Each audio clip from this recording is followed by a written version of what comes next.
me Mandingo, and I'll be Mansa. I'll be Mansa. I'll be Mansa. I'll be Mansa. Mansa the king. Mansa your king. Not your boy, not your gal, not your buck, not your wench, not your slave, not your coon, not your shine, not your spade, not your jiggable, not your jungle bunny, not your mammy, not your pickaninny, not your tar baby, not your colored, not your citizen.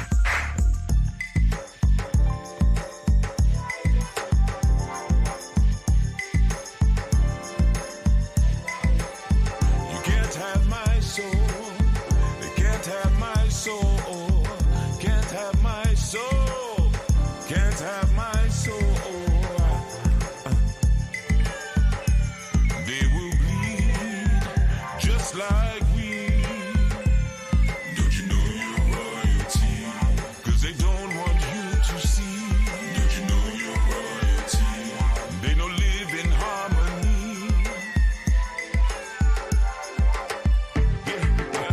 Call me Mandingo.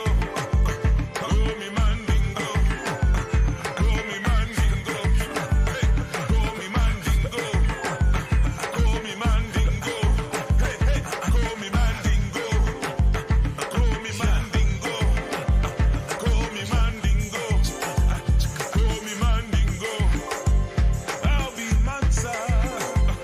I'll be Mansa. Get free.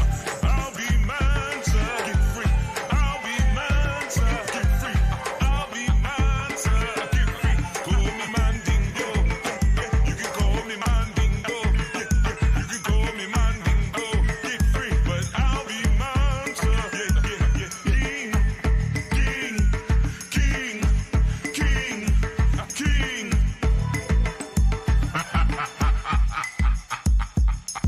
6'1", 260 pounds. Do you think I was built for anything other than revolution, evolution? I'm ready. Keep on. Perhaps I could have got away on beat for you catching me. You remember that? You remember that all day? You killed me. You remember that? You killed me. Niggas like you just prove what the Pecker would say. We're just beasts. Willing to do anything. Kill each other. No mind. No feeling. Least while I ain't gonna die like you gonna die. Like a slave. I ain't giving no lifetime of misery and sweat to this Peckerwood. I'd rather die than be a slave. You Peckerwood. That's right. You Peckerwood was oppressed in your own land. And you brought us here.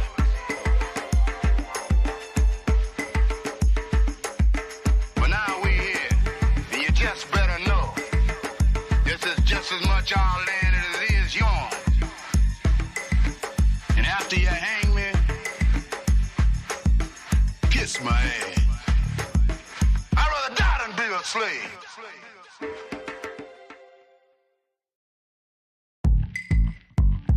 All right. Keep on. Welcome. Greetings, everyone. It's Keith here. You're in the chat. Okay, I think I got an echo. So,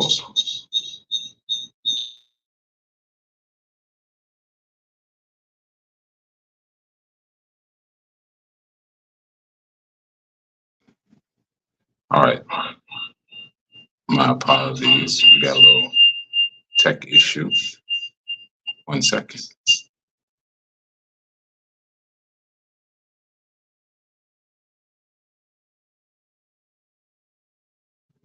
Okay. All right. My apologies, everyone. I had another device next to me that needed to be muted. Anyway, I'm here. You know, thank you for the one, probably double ones, because I think we had some echoes. Yeah, a little starting a little at a little different time today, which is out handling some things and trying to get things sort of aligned up before Sabbath began and before it was time to convene. And there's still an echo, Master Menelek. I don't know if that was from the echo I fixed or the echo I didn't fix. So please let me know if you all are hearing an echo. I'm keeping my eye on the chat while I'm speaking. All right. Yes, you do still hear an echo. Nah, a new echo. There might be a delay. All right, let me see. Make sure. Okay. All right. 1 second. I'm not sure what's going on there. So just do me a favor and live with the echo for a second. just do me a solid and live with it for just a second. All right. No echo on my end. Yeah, everything is I think it should be good. All right. Oh, I'm good now. Okay. So yeah, it might just be on certain people's ends. I think I have all my stuff down. So it happens when you're moving and you're not, setting your time or managing your time the way you might want to. But yeah, so again, for those who are newcomers or the usual crew, every Friday or 6th day, we do a build session where we just kick the willy bobo and share some ideas, some thoughts, things that we've been working on.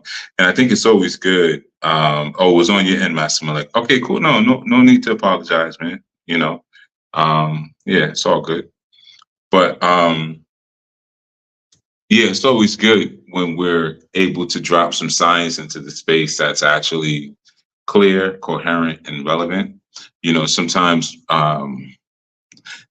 we're not so clear on what we're doing, so we speak in very broad generalities. You may ask somebody like, "Hey, what you been up to?" "Oh man, I'm just elevating." "Yeah, man, a lot of elevation." Okay, like what do you what have you been doing? What do you mean? "Yeah, man, just really putting in the work, just putting in the work, seeing a lot of things about myself that I need to put work in." Okay. By the third time, it's like, you know what? Let's just end the conversation. So it's always good when people can come together and actually share actual, gems. One of the things that's been on my mind as of late has been yoga, and in particular, like, the real essence of yoga.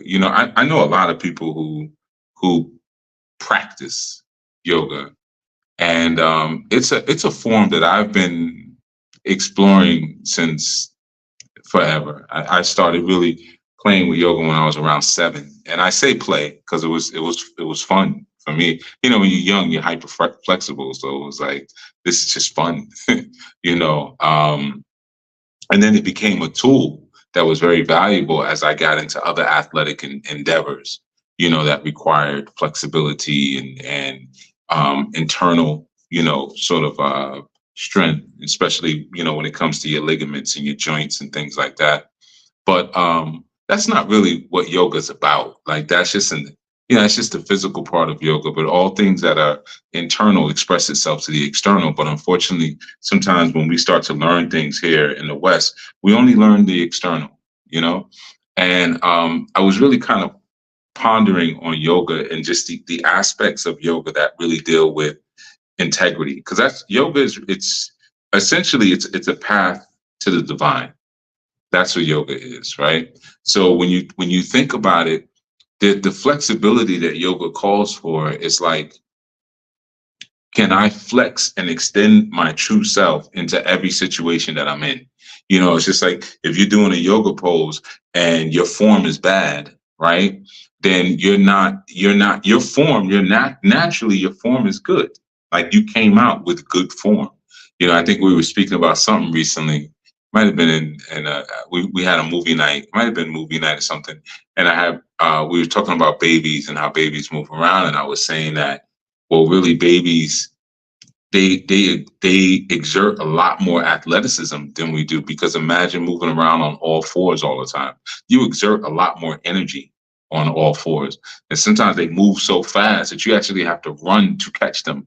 And they're on all fours, and you have these long strides with your legs, but their form is great.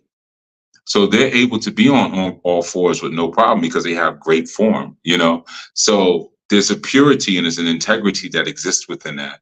And it's no different than when you're looking at like yoga practices. Yoga is again, it's connecting with the divine, but the whole one of the main ideas is to maintain my integrity through every form, through every situation. So sometimes we're faced with certain situations in life, and we feel like it's an opportunity to break our integrity and to break our morality. And with that's poor form, that's poor yoga. Really understanding the true essence and nature of yoga. But maintaining form, right? And that's you have to build flexibility to do that. How can I be in this space? How can I be in this space? When confronted with this, can I still be that? Or if I am going through a situation that I find trying and my nerves are racked, like, can I still be who I am, or will I use that as an excuse to dive down into my more base nature? So for me, I was kind of building on, and peace to everyone in the chat. By the way, I'm glancing at the chat periodically. So greetings to you all, especially those I haven't seen in a minute. Willfully, again, your day has been strong, and your strong has been strong. But yeah, like I was saying, like the encouragement of integrity in each movement. Like you have bhakti yoga, and bhakti is, it really focuses a lot on the psychological aspects of yoga. Of course, many things have their their forms and whatnot. But with bhakti, it's like you're dealing a lot with how, like, your interconnectedness, like how you move in professional environments. Bhakti, if you really understand the poses and the breathing, it may just look like, oh, this particular form of yoga, we stretch this way and then we breathe this way, and it brings out this part in my body, or it makes me feel this way, it relaxes me that way. But each form of yoga is a different conversation, and you can have external conversations internally. So you may be having a challenge at work. You can have a conversation with the energy of your employment situation through your yoga or through your form. So, like, yeah, with bhakti, it really deals with learning compassion. When you're working with people in a professional capacity, how to approach those environments with compassion and with a deeper level of psychological prowess. So, but even within that, you're still, remaining who and what you are, regardless. Just looking at the chat. But yeah, man, like, even I was kind of focused on to, like, just some of the selfishness sometimes we see, which is a result of a lack of detachment. Some people, they strive and they aim and they lust after material things for so long that becomes their only reality to have, to obtain. And they do not use any of those gots, to help anyone or to alleviate the path of others or to help to lift others where they are. So in that sense, they become very selfish people. Once they become very selfish people, detachment becomes practically impossible. Now, once you are stuck in a sort of cycle of non-detachment, then what happens is you lose your integrity. That's a way of losing your form. It's like trying to hold on to something, while you got a handful of peanuts you don't want to let go, but you need to write something with that hand you're holding the peanuts with. Your writing form is going to be off. What you produce is going to be off because you're stuck on this attachment.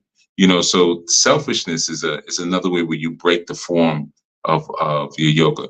Shalom, Masterman. What's happening? Shabbat Shalom, Chief. All is well. How you doing on your side? Turn this on. Yeah, how's everything with you? Oh, my voice was low?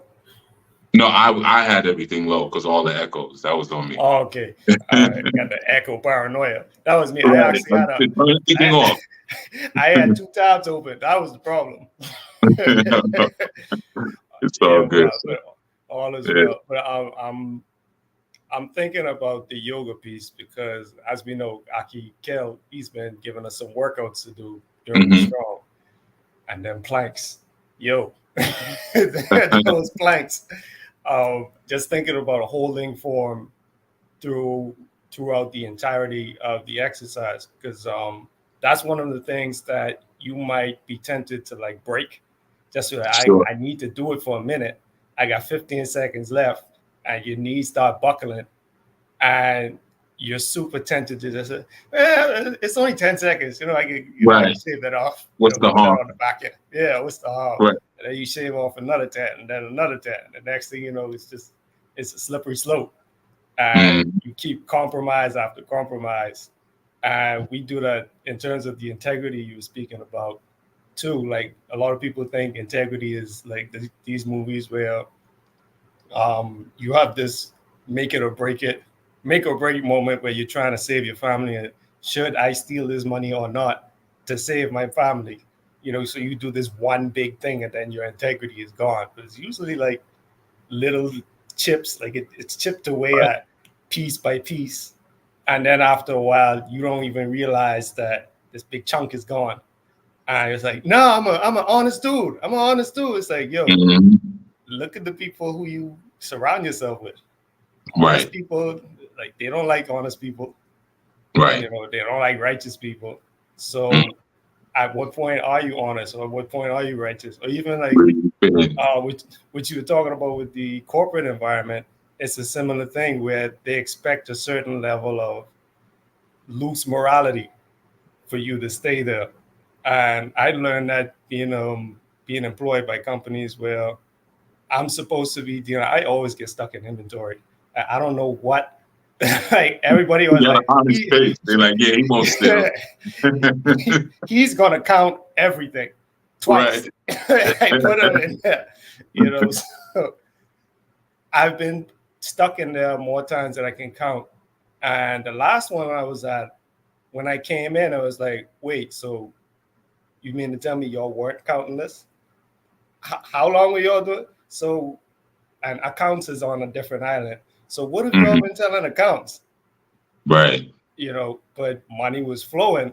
So you couldn't really see where the inconsistencies were until money wasn't flowing. And now all of a sudden you got to chop a bunch of heads off just to keep the ones with loose morals at the top afloat. Right. You know, the ones who willing to play ball, quote unquote. So I was thinking about that when you brought up, you know, the morals and the yoga piece and, you know, maintaining integrity, because it's rough. Holding a pose for a prolonged period of time is rough. Like up to a minute, you kind of good, but like yoga poses or planks or wall sits, when your legs start shaking like a stripper and you questioning your manhood, you know, it's kind of different. But you know, it's like if you don't have anything that's of great quality and great character, don't say anything at all. And planks are sort of like that. Like if you can't do it right for the duration, then do it for the amount of time that you can do it right. Because when you start doing it wrong, it actually hurts. You know, you hold the plank wrong. Okay, I'm going to let my stomach sag.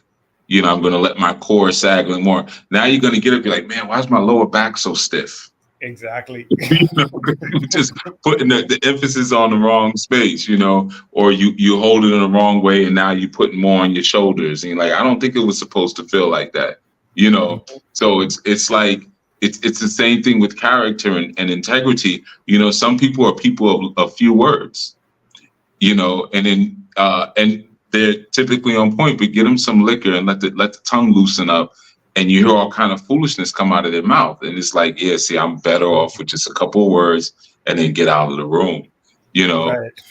And that's the thing, man. Like a lot of times people lack I would say the selfless action, because selfless action is the purification of the soul, you know.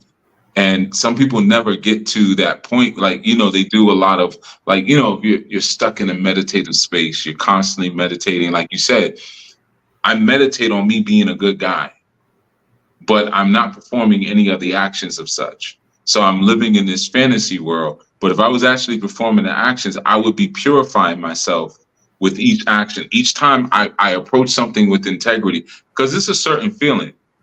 You know, when you chop away something and you have integrity and you do it like, no, I did it the way it was supposed to be done. I've added on to the building blocks of the world in the right way. you know, as opposed to knowing like my brick may be the one that crumbles, you know, but I'll be out of here by then, or they won't know who that was. You know, we'll blame it I've on had it. some moments like that. Yeah, you know what I'm saying? But when you know what you did was right and exact, and the angulation of all of it has been constructed properly, and you've done the right mathematics, and you can account for your mathematics. You know, accounting, you can give an account for, like, no, I took this step, I did that step, I did that step. And even if it's the smallest thing in your world, it starts to purify your way of thinking, because what it does is in those moments, you're tapping into your higher spiritual consciousness. And higher spiritual consciousness is the only thing that changes the standard of how we approach the world. You know, like we have this grid of a standard that's established through our thoughts. Cool, no problem. But when you start operating from higher consciousness, you start looking at, that's why you'll start looking at your life and feel uncomfortable. Like, man, I could do more. This is crazy. Like, I'm wasting my time, or whatever it is, because you're starting to look at things from that Haru eye, from that higher eye. And it's like, I don't think this is my standard. It, you know, like everyone else is happy. And you might even quite like, why am I not happy?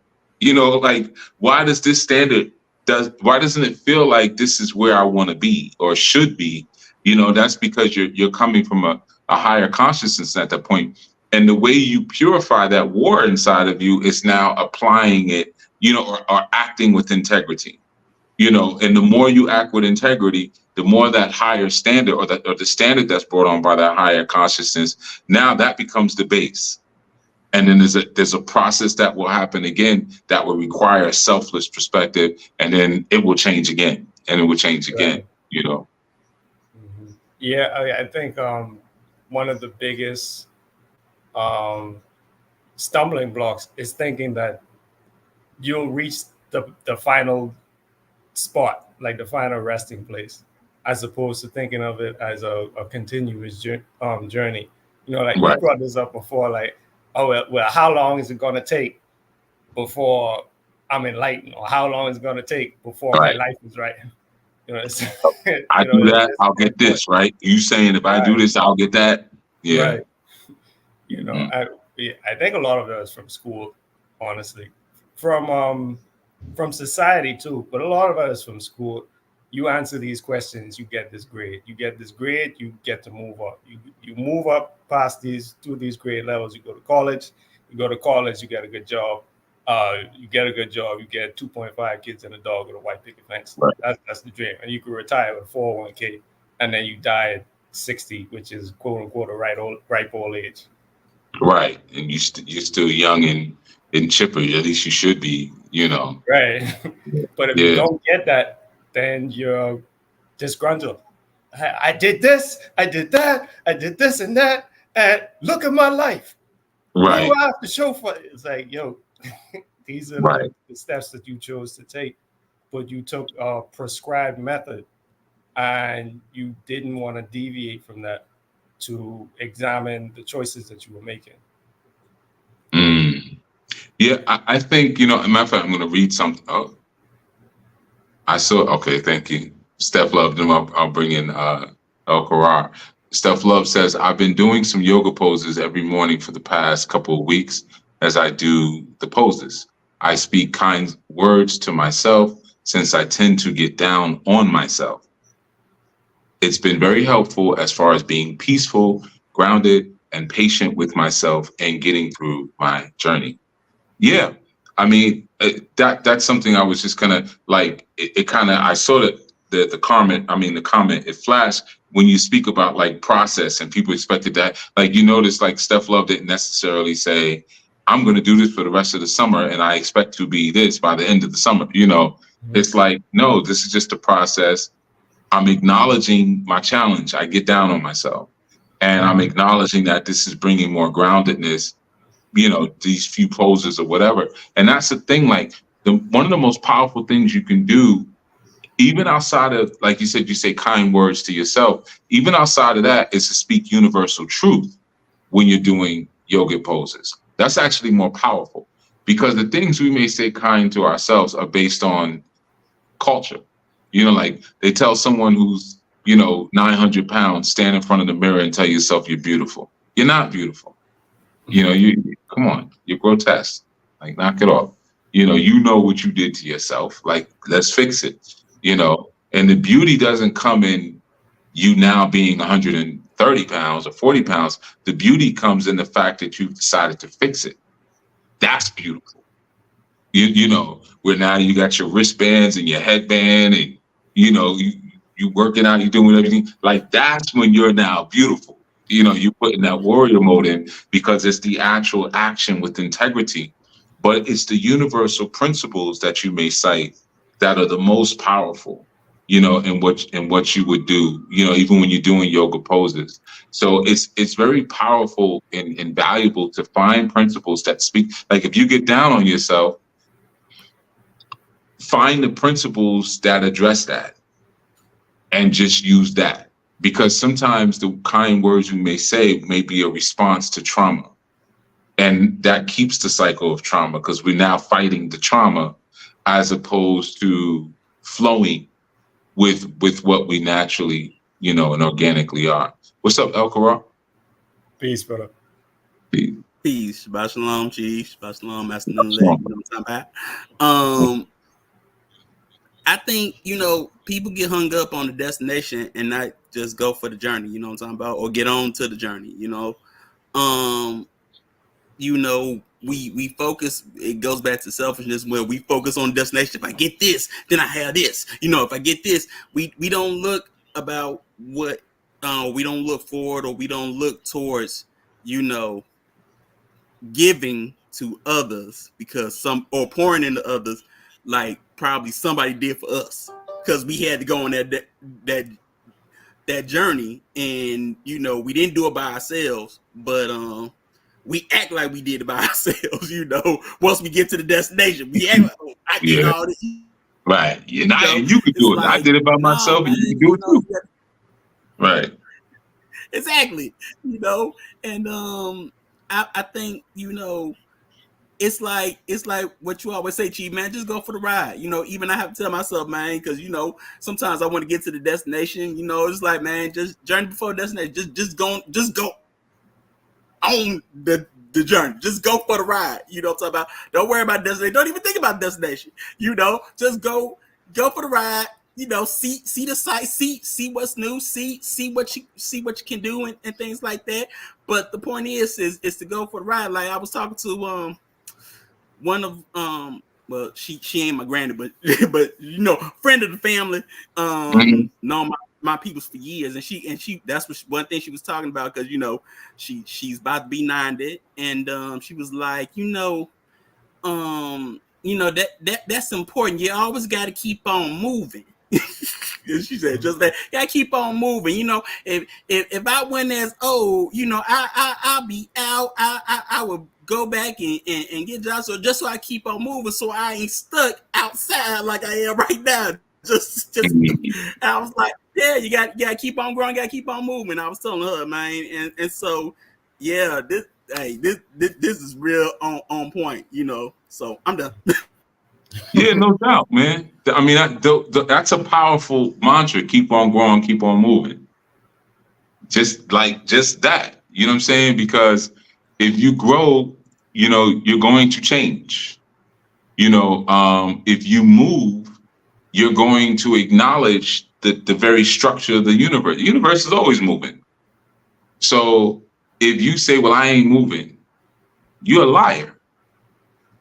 So if I say I'm moving, then you say, yeah, we moving. Yeah, I see you. I'm coming.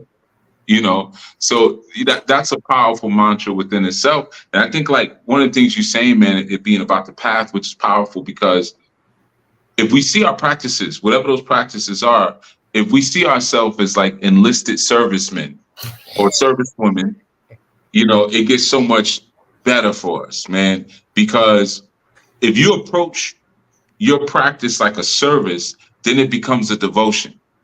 Once it becomes a devotion, I'm just in the service. So when you're doing things for people, you're not even looking for retribution or reciprocity. It's service. And everything that I do is service, because that's what I do. I'm a service person, and then now once the devotion, because devotion is what really leads to that first step of enlightenment. You have to devote yourself. And we find so often that that's where they have their most problem, because of things like you're saying. They thinking about the end game, or they're thinking about, well, if I do this, will I get that?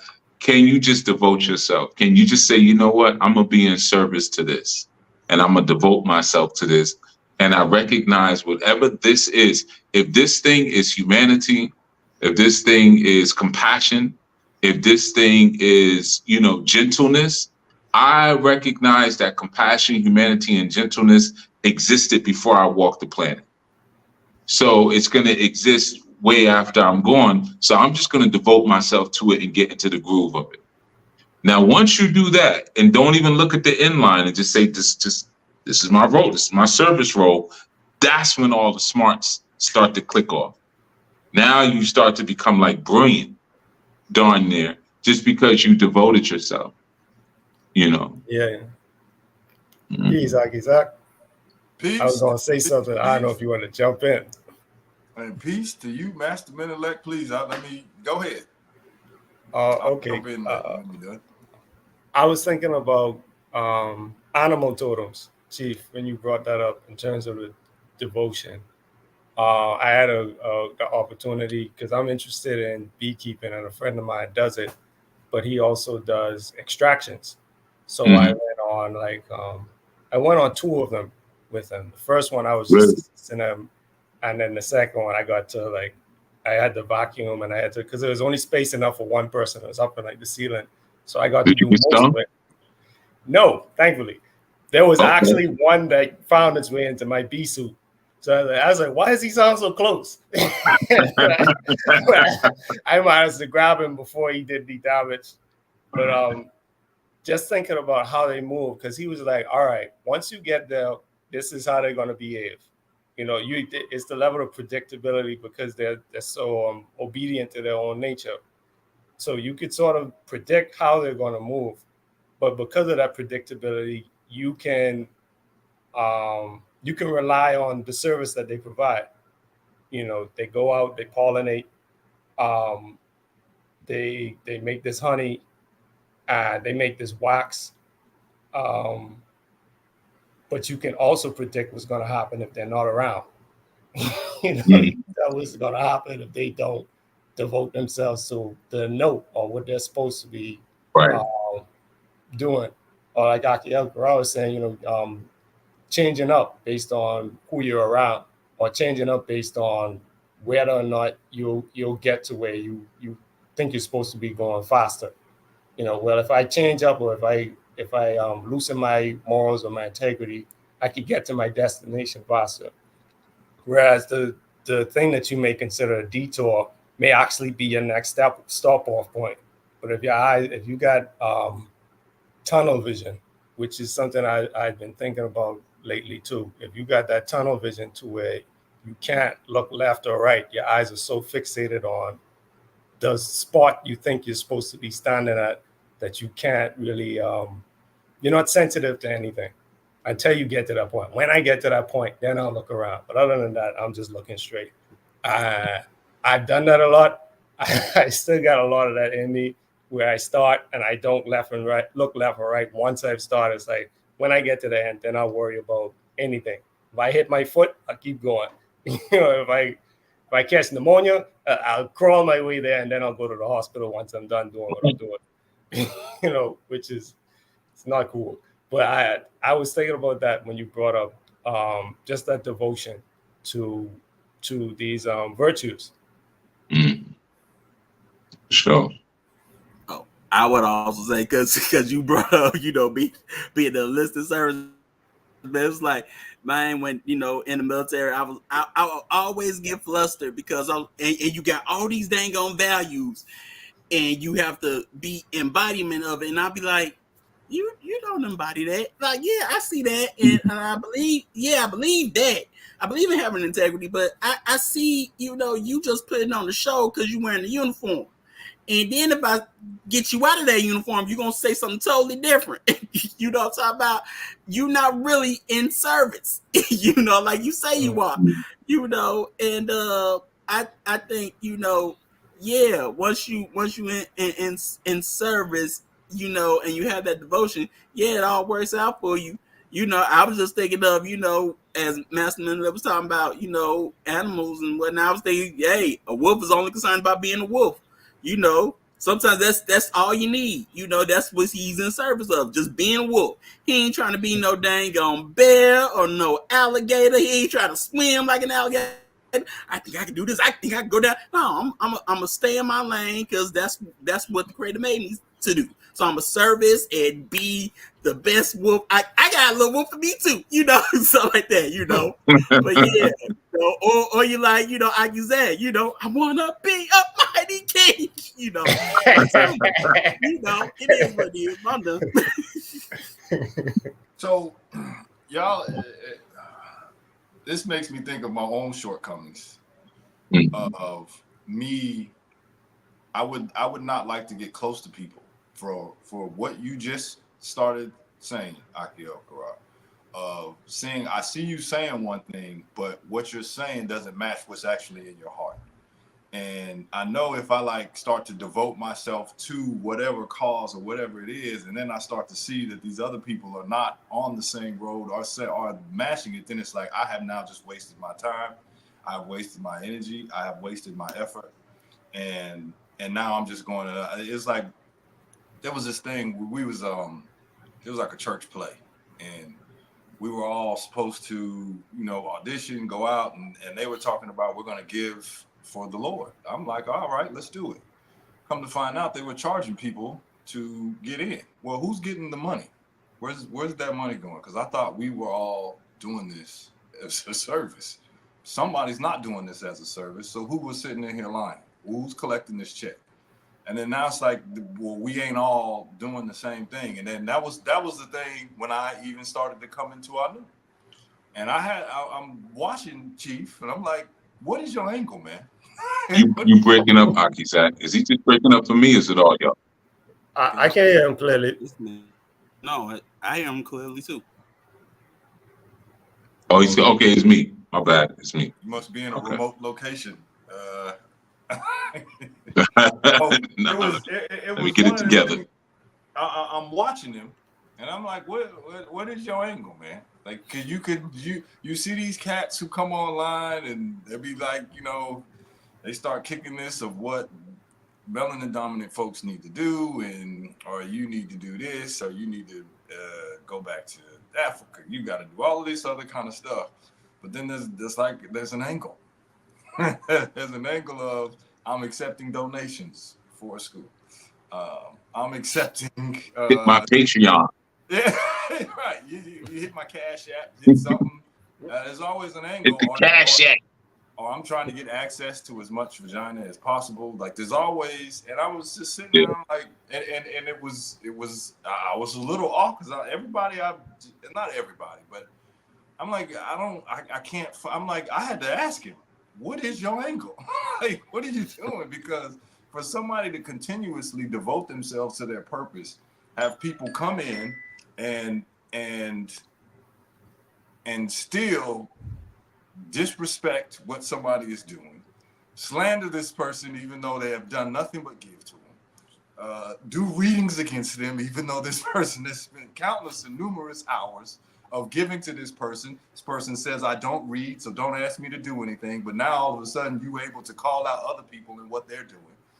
But yet you still stand steadfast. And it's like, when you see that, then it's a matter of, well, then how can I get in alignment so I can now be devoted to my purpose as well. So it's not it's not in the sense of what I'm doing is now in relationship to the person that's coming in front of me. So I'm gonna give as much as you give. I'm doing this regardless if you're gonna be here or not, regardless if you're going to try to turn this back around on me or not. I'm gonna still do this because this is what I was called to do, and this is my purpose. And it's a matter of of going back to that devotion. And I'm gonna pause there because I want to start talking about that yoga piece as well. But I'll pick it up. Well, I would say, Akizat, it's not as easy as I make it look. So don't think like when people are treacherous like that I don't have my moments where there's certain things that are said in my mind or certain things that are pondered on. But I have a responsibility, and the beautiful thing, in my estimation, there are people here who have souls, even the people who sometimes go astray,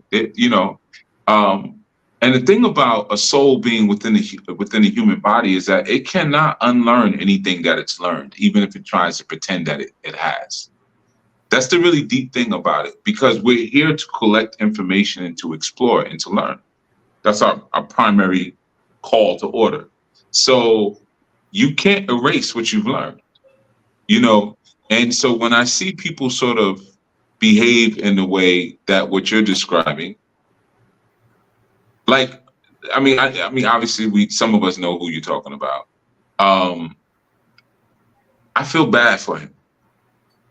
Honestly, I legitimately feel bad, like, because I'm looking at someone who I can clearly see is mentally off, is mentally not right, from their physical appearance to their spiritual appearance. This is a person who's sitting there and trying to speak like me. I'm hearing it. Greetings. You don't even say that. One of the things that the sisters used to complain about with that brother is that he never greeted people when he came into the chat or the room. He was very rude. But now you laying back, greetings, and I'm a priest, and you're not though. You're pretending to be someone else, and you had to try to besmirch. And I think all those people he talked against, I'm thinking, I don't know, probably people he came around like he did with us. Tried to learn something, or didn't even try to learn, just came around, and then said, yeah, I already mastered that over there. But see, I'm looking at someone who's mentally ill. So for me, it's very difficult to get upset. The first thing that I see when someone goes astray or they talk against me or whatever, I feel bad for them. Honestly, I feel bad because I don't do anything to speak against, and not to say that I can't, not to say that I don't have thoughts sometimes myself. People think that being in a position of leadership or being a brother, right? To being a brother to women who are now your sister, being a brother to other brothers who are now your brothers, younger brothers, older women, younger women, they think that it's just all fun and games, But one of the things that I understood many, many years ago when I first became a priest, which was told to me by one of my teachers, is that, people are going to really expose themselves to you, and you got to be ready for that.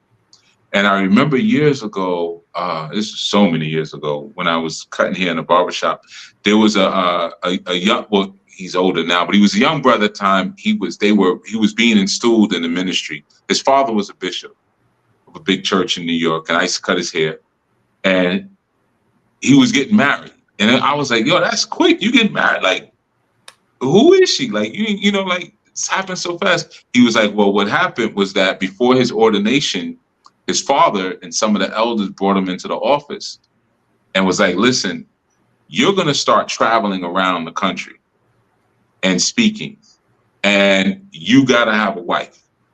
If not, you're going to get in trouble, especially like knowing his nature. So him being obedient, he was like, all right, Sister Sally, let's do it. Come on. And they're still married to this day. This was like 91, 92, somewhere around there. And they're still together. That's like 32, yeah. 31, 32 years. Like 33 years, man. Yeah, they're still together, Like they say, fast engagement, long marriage. But the marriage was built around a purpose, ministry. right? So I say that to say that some of us have been prepared beyond what you could imagine. And the things that we do, you can't just indiscriminately emulate because you don't know why it's being done. You don't know why certain words are said at times, or other times it's like, you might see me talking to a sister and be like, man, Chief don't give her no air to breathe, man. He always getting on her case, you know, because you don't know what I know, you know, or you may not have received the videos and pictures that I received, right? So you don't know nothing about none of that back end that we go through on this side. So I feel sorry for people when they jump out like that, because it's like, how many lessons are you now not going to get, you know, or you doing it to the wrong one, because you doing it to the one that is not going to do anything back, not going to even talk about you, because he doesn't have to. If I had to talk about a person who maybe left and said something slick or whatever, it would be because I don't have so much spiritual backing. So much. Now, how did I get all that spiritual back? It's like deposits. It's deposits of morality and integrity.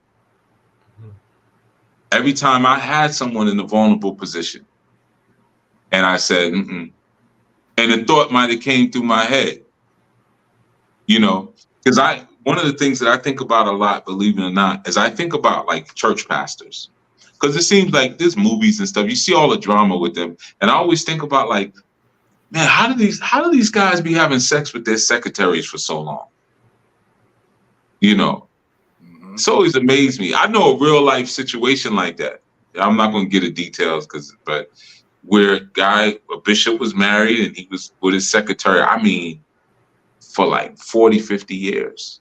And they had a child together, and the child now on his deathbed, man, I hope none of my people see that. They're going to know what I'm talking about. But on his deathbed, he revealed that was his son. But what was so crazy, because I grew up, like, it's one of my boys. We grew up together. And we used to always joke about it, because he looks like the pastor. Like the pastor got a real distinctive kind of walk. We used to be like, yo, you walk like Rev, because we always called him Rev. He's like, yo, you walk just like Rev. I think that's your pop. But we would always joke about it, you know, and they both short, same shape, peanut head. Like, yo, you got head shaped just like Rev's, you know, and come to find out that actually was his son. He was with the secretary forever, you know. But I think about situations like that sometimes, and it's like, I'm not trying to be that.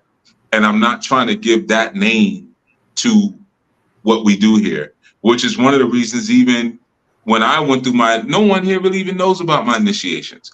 And I came on the scene doing podcasts saying, I'm not going to tell you my Ifa name, but I'm going to give you some information, and then you decide for yourself through my knowledge, my character, my integrity.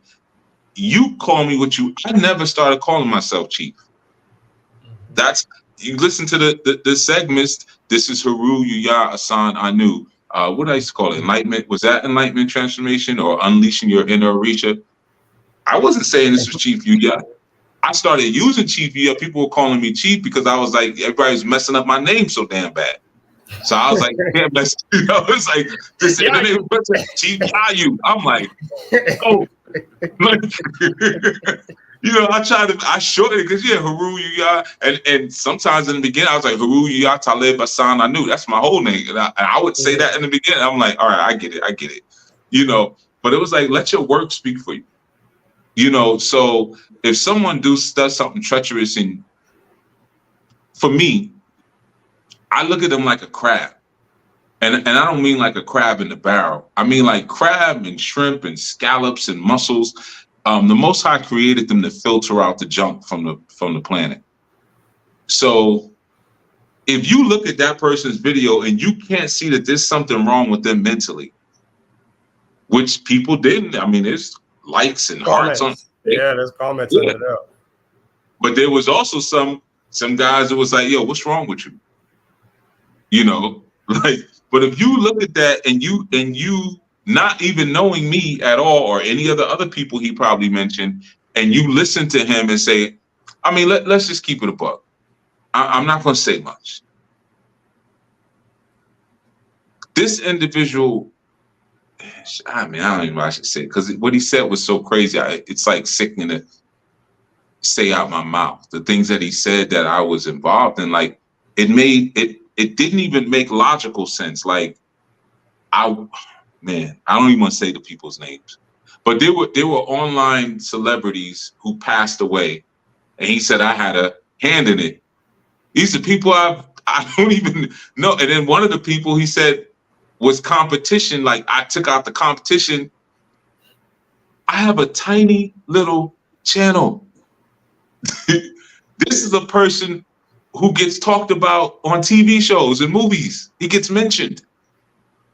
We were never competition. I was never on his level. Like, so what are you talking about? See, that's like, why you beat him up. Right, exactly. Because you wanted to do this.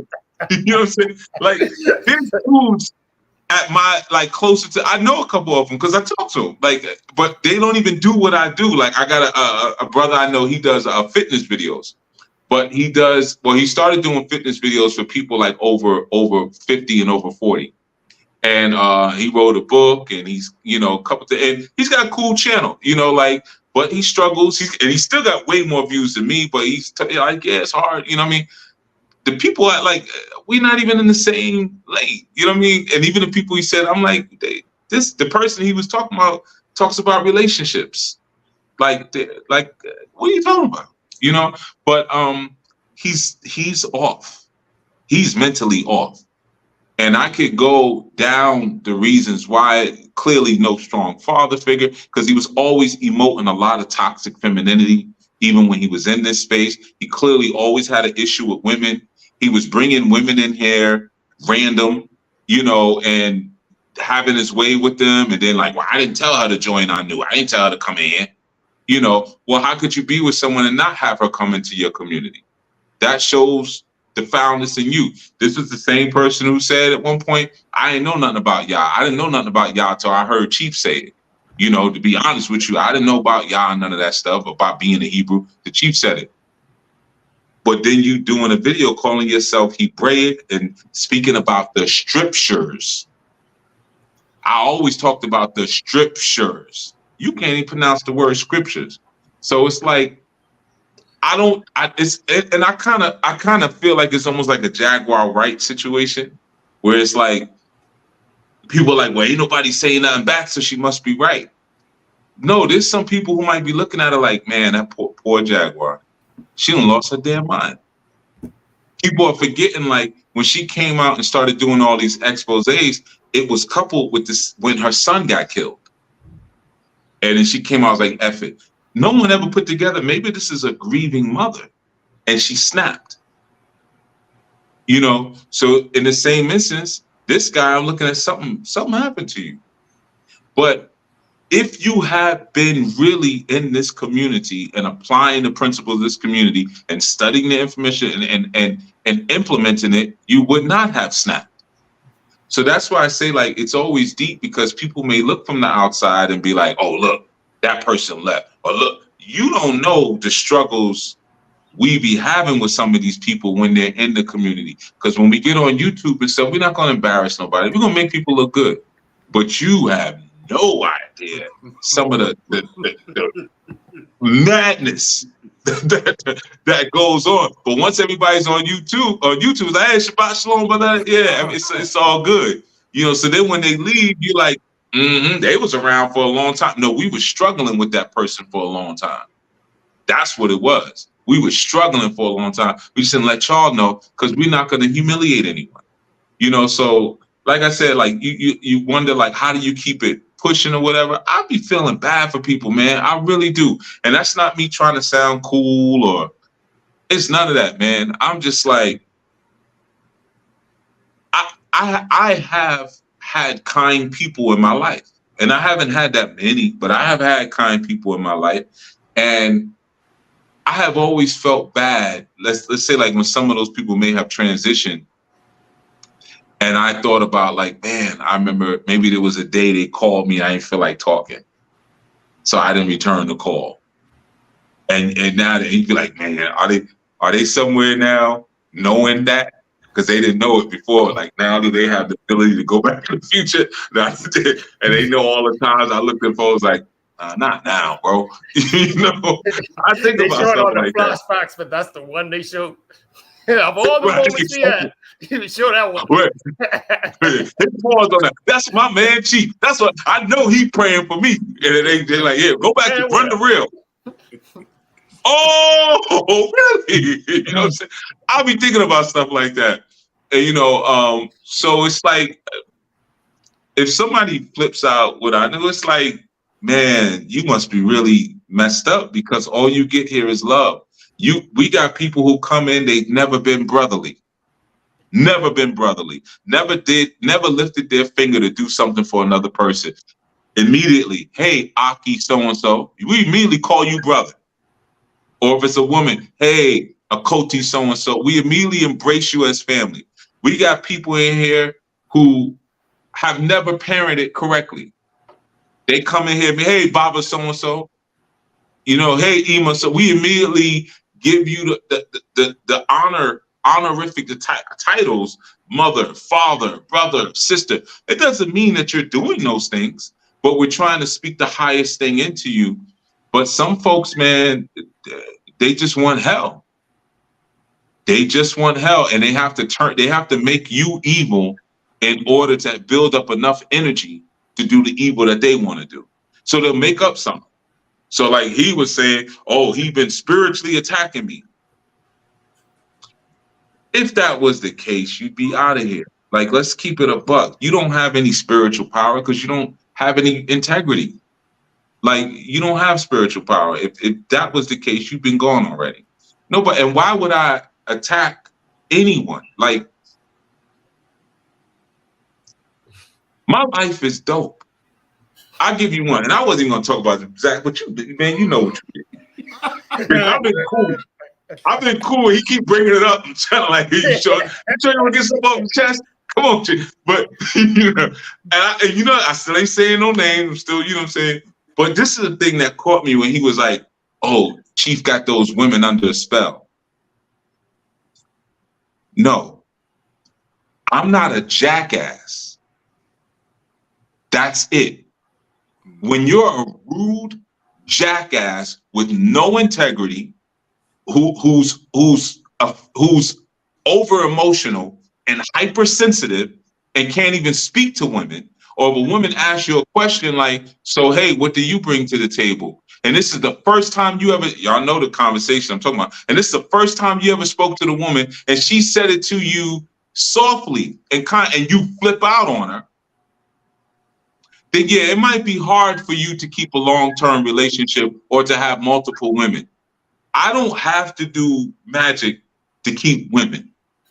I never have. You listen to my old podcast, and I've always used to say, and I will say it again for those in the back, I was cool before I was Chief Yuya. I was the man.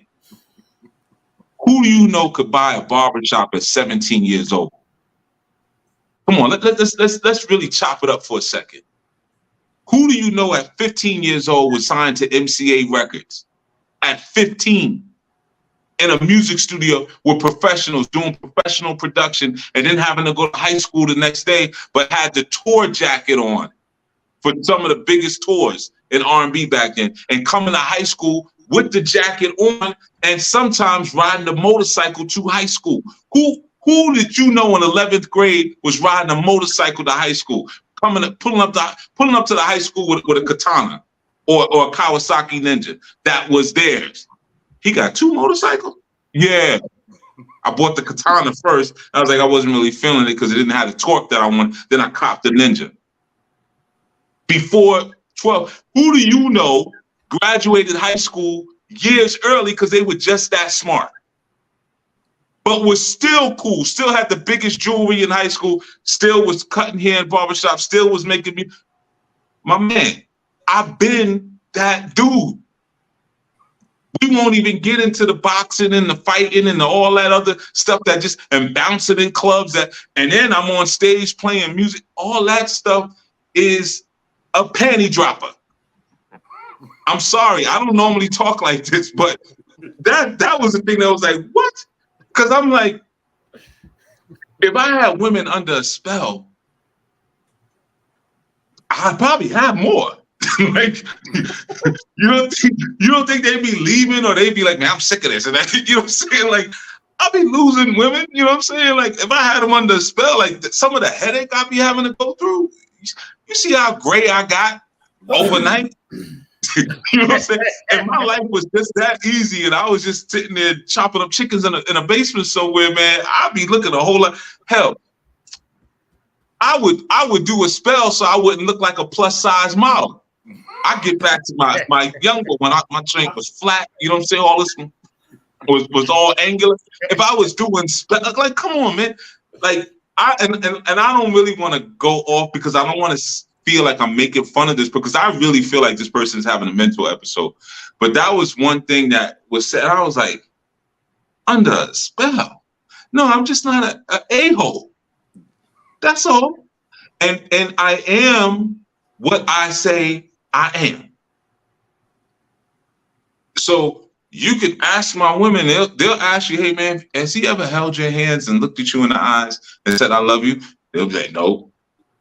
Has he ever walked down the beach with you and rubbed your? No, he don't do none of that. He will pinch you on the side or something, like pinch you on the back of your arm or something, or, you know, smack your butt in an inappropriate place at an inappropriate time. He will do that. You know what I mean?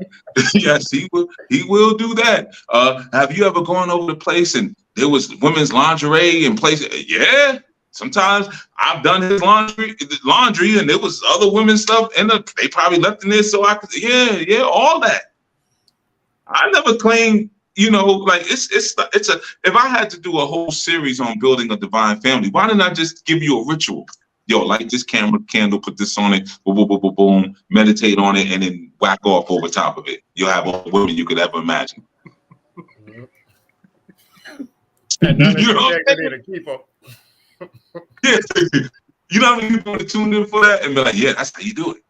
You know, so this is what I'm saying. It's like that indiscriminate emulation is the killer, because you got people who they refuse to believe that what you put in front of them is actually what it is.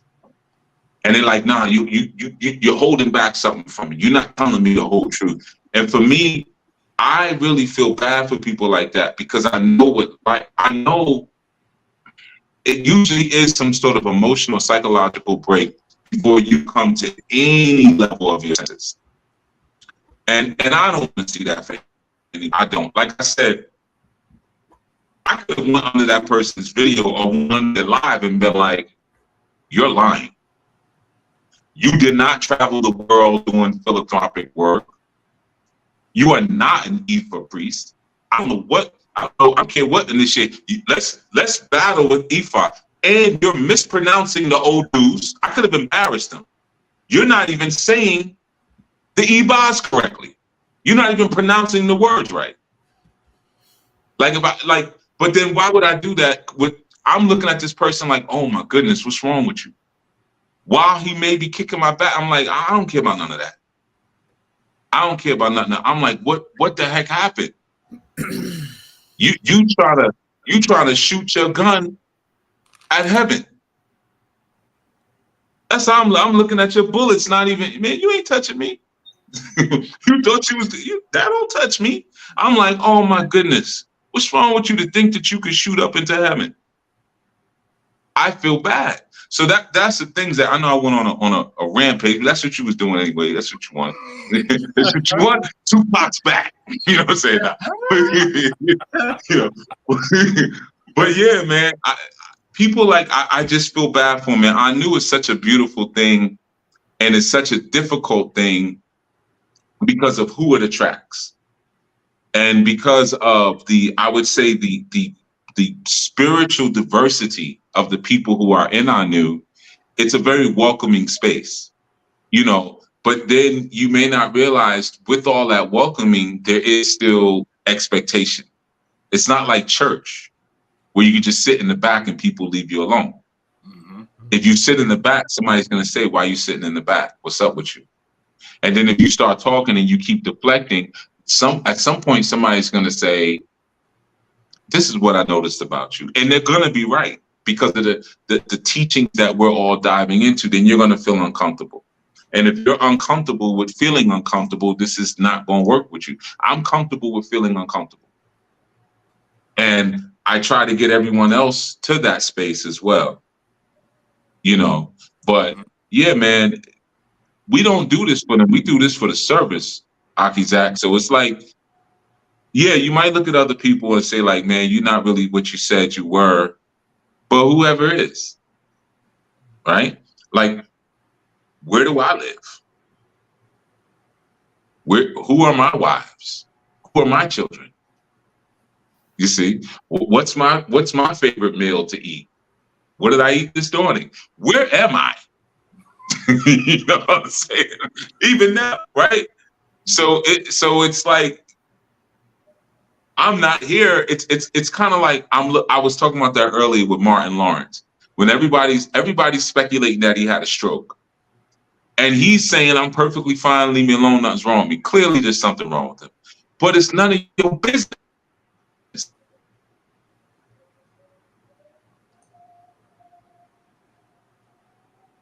I think he's froze. I think Chief did freeze.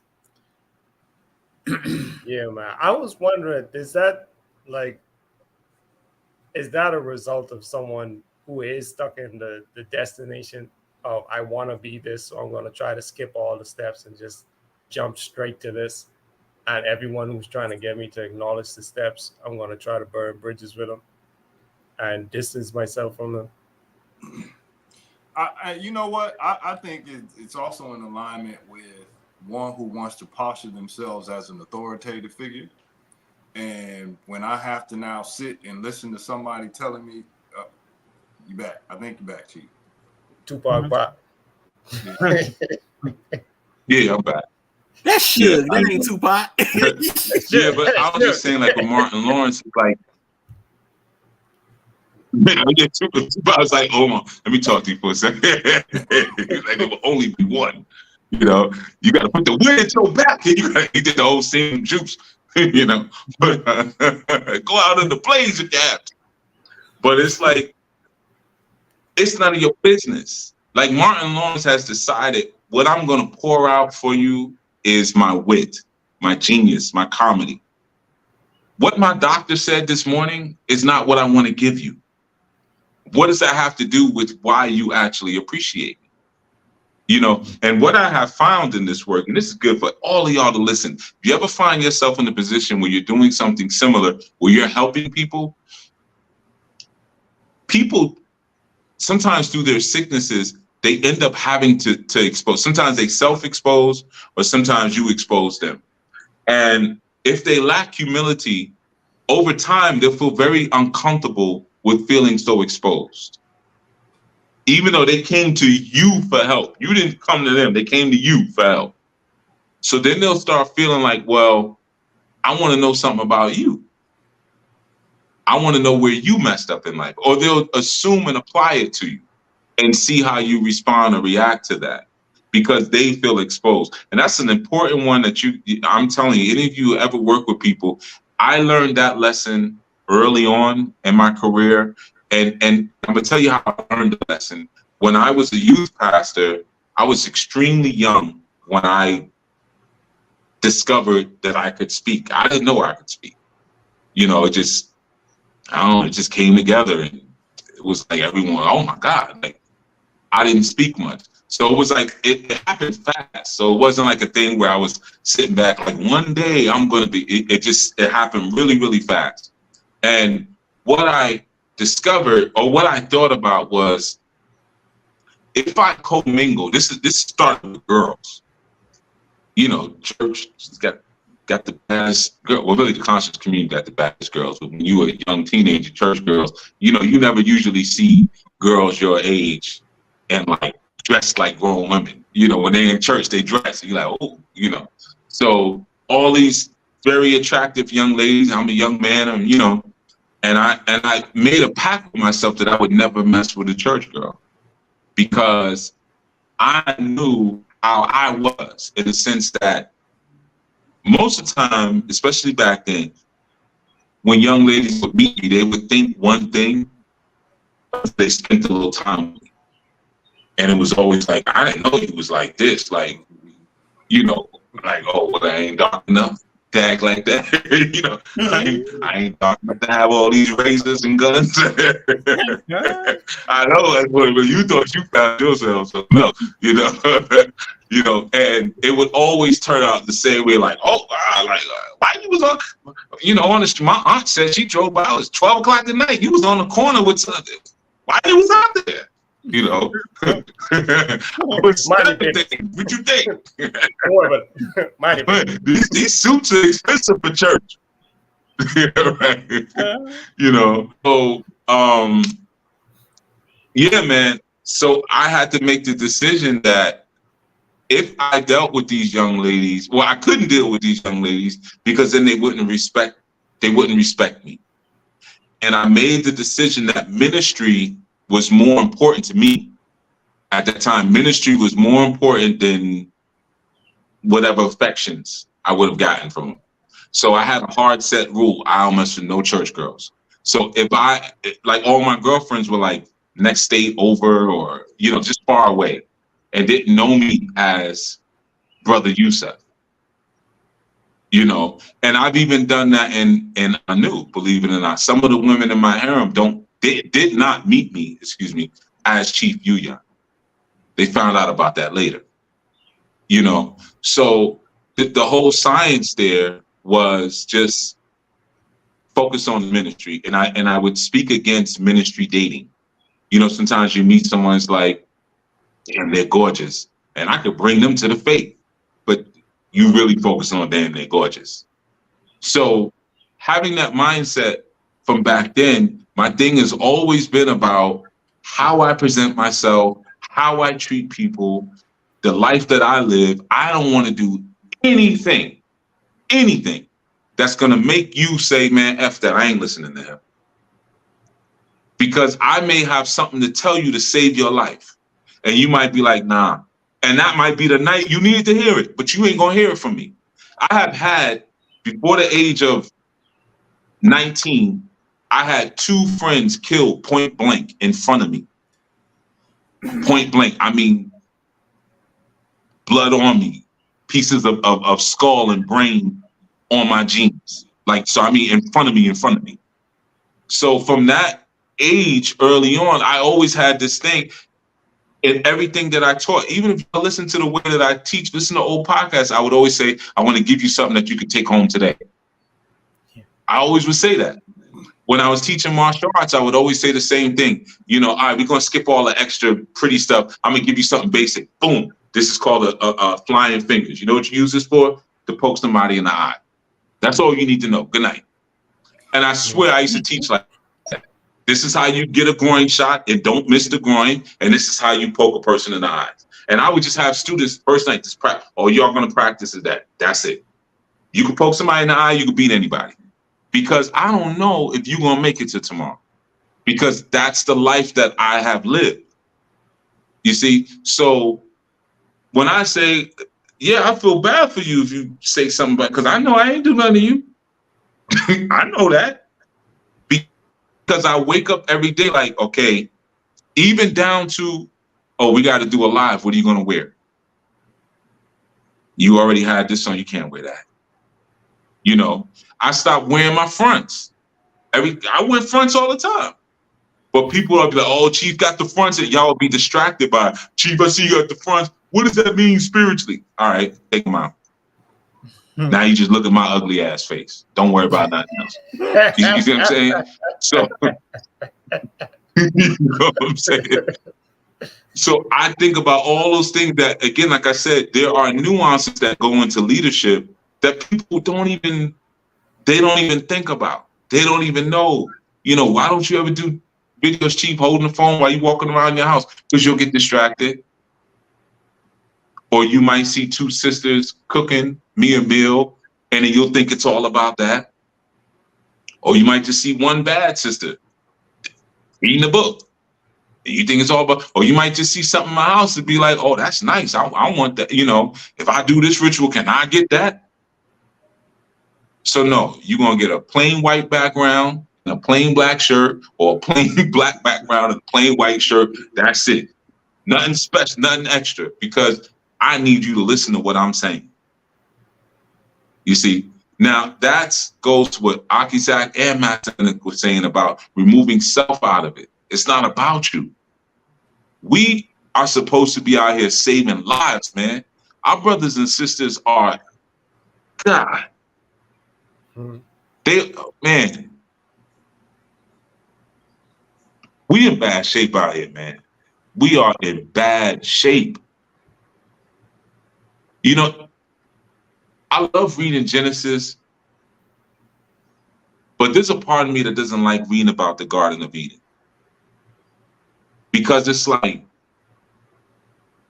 damn, man, like, what the hell did we do? You know what I mean? Like, we have fallen so far. You know, what the hell did we do? How the hell did we get out of this? And my heart goes out like y'all don't even know. I don't talk about it because, yeah, you know, I'm tough. But my heart goes out. You don't even know, man. I'll be looking at my people, and my people are not the same as my family. But I'm like, I want all y'all to be my family. Look at the slogan at Anu. If you don't have family, we'll be your family. You want to know everything that's wrong with me or how I think? Just look at what I teach, and you'll know. If you want to know like what I'm focused on and what's important, look at what I teach and then look at what I do. You'll know right there. What other organization has a covering initiative where it ain't even about you sexing the man or sexing the woman? You just got to look out for each other like brothers and sisters. Well, what do you think I've been doing for the past 30 years? You know how many children I have? No one knows. There's only one person in my life who knows that right now. What is two people who know the actual number? And the reason being is because I have raised many. In fact, one of the mothers messaged me while we was talking just now. She sent me some videos. She should know not to send me that on Sabbath. But I have raised many young men and women that I did not give birth to. Because they was just out here, man, with no people, just effed up out here. And you know how valuable it is to have a man. I never smell like liquor. I never smell like weed, ever. I've never done anything inappropriate to anyone. So anytime one of them youth come up to me and say, Baba, and got a question, they're going to get a sober-minded man speaking to them. I'm not going to be sitting there and, yeah, well, you know, well, back in 89, the way we used to do it, you know, before I got, no, you ain't getting none of that. You're going to get a clear-headed, man, yeah, I know I'll be saying stuff that's a little crazy sometimes. I'm a little vulgar. Hey, you know what I'm saying? I'm not even working on this. I don't care. You know what I'm saying? I've read all the laws in the Old Testament. I'm straight. I'm good. You know what I'm saying? And don't try to throw that, let no corrupt communication. No, because I be saying positive stuff just in a dirty way. So I'm still good. Underneath it, it's positive. You know what I'm saying? So yeah, man, these children out here are so messed up, man. And you think, like I said, what are you doing? When I came back to the podcast, what was the first show I did? What have you built? You don't think I was speaking to certain? I ain't telling y'all who I was speaking to. You know what I'm saying? So I know I'm going off on a rant. I need to just bring it down. But it really does hurt my heart, because if you can't mess with Anu, something's wrong with you. Honestly, there's certain people in our historical past that we may agree with, but we gonna rock with them. You know, like, it's like somebody saying, I hate Minister Louis Farrakhan. What? Like, you may not agree with, I don't agree with probably 70% of what he does or says. But you know what? There was a lot of people who were strung out back in the 80s and the 70s on heroin and crack cocaine, and the Nation of Islam got them cleaned up. How could you hate the head of that? Come on, man. Gave people pride for themselves, put families together, gave women a whole new way of defining themselves. How could you not want to rock with that? Yeah, there's some other things we may not like, whatever, but look at what have you built? Look at the works. You know what I'm saying? You know how hard it is to get even the amount of people that I get together, because every brother who's here, I know I'm talking, man, but whatever, y'all shouldn't have. You know, every brother that's here, I don't put any buts, man, like he said, oh, Chief won't put me in a position of leadership. You don't have any self-discipline. You can't be in a position of leadership. You can't even lead yourself. But there's not one brother here who I try to keep as a son or a little brother. I got little brothers and I got sons. I'm straight. Every brother here, if I get on your case, it's on some, and I used to say this, yo, I be talking a lot of crap, man. One of these young boys might shoot me in the head tomorrow. I better get this out now. Because that jab, I be acting like the jab is still, it probably ain't. You know what I'm saying? It probably ain't what it used to be. You know what I'm saying? But in my mind, you know what I'm saying? So I know, like, man, we need these leaders, man. We need these leaders now. You see? And there's no homoerotica going on here. There's nothing cool for me about having another dude, like, I don't even want to say sub to me. You know what I'm saying? Like, no, that's not what we doing here, man. I'm like, yo, take over. I've always said that. Take over. Kill the old lion. Why do you think me and my sons wrestle every time we meet? Why don't I just be like, yo, stop, don't do that? I know eventually they're gonna beat me. I raised them to beat me. you see, ain't nothing cool about you being on the top. What is that, man? Who gonna take over the Nation of Islam? Ain't gonna be none of them social media influencers. You know what I mean? But who gonna really take over and continue that great work? So you gotta raise leaders up. But in order to raise a leader up, man, you gotta first learn how to listen and apply. And so many people can't do that. As I said before, when I started, I knew it was not me at the head. That was not my intention. My intention was, I'm really dope with technology, and I love technology. I'm pretty good with marketing, and I'm really good with graphic design. I can edit videos. I got all these different gifts. I'm gonna get, it was like me forming Wu-Tang. I'm gonna get all of the sharpest dudes I know between, at that time I was working out of Richmond, Virginia a lot, between Richmond, Virginia and New York, and get all the cats I know, who Rastas, Hebrews, Muslims, you know, cats who was in the Ephod Santeria, and I'm going to create like this council called the Anu. That was the plan in the beginning. What was my role? You just gonna work. I'm good at technology. I'm good at, like, yo, this is how we gonna do teleconferences stuff back then before Teams and all of that. And I was like, I'm just gonna be and I kept saying, I want to be the unseen reality. I would use that term all the time. I want to be the unseen reality. I don't want nobody to see me. But cats was not doing what they said they was gonna do. So now I have to do. But don't think I don't still want to be the unseen reality. You see? So, man, Zach, I'm saying, if we was in church, I say pray for that brother. But I just say, man, don't feel no way about shedding a tear for him, because I did. And I know that sounds crazy because he kicked my back in his mind. You know, in his mind, he's like, yeah, you know, because I had to say this because I'm a judge. how the hell are you a judge of something that you just got in and we can't even verify if you really in it and you still mispronouncing words?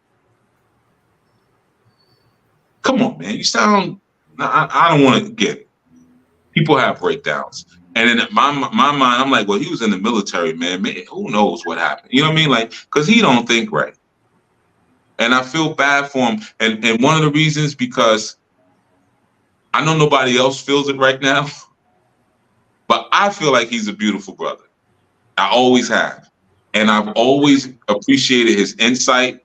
He's one of them cats that when I see something, he sees it too.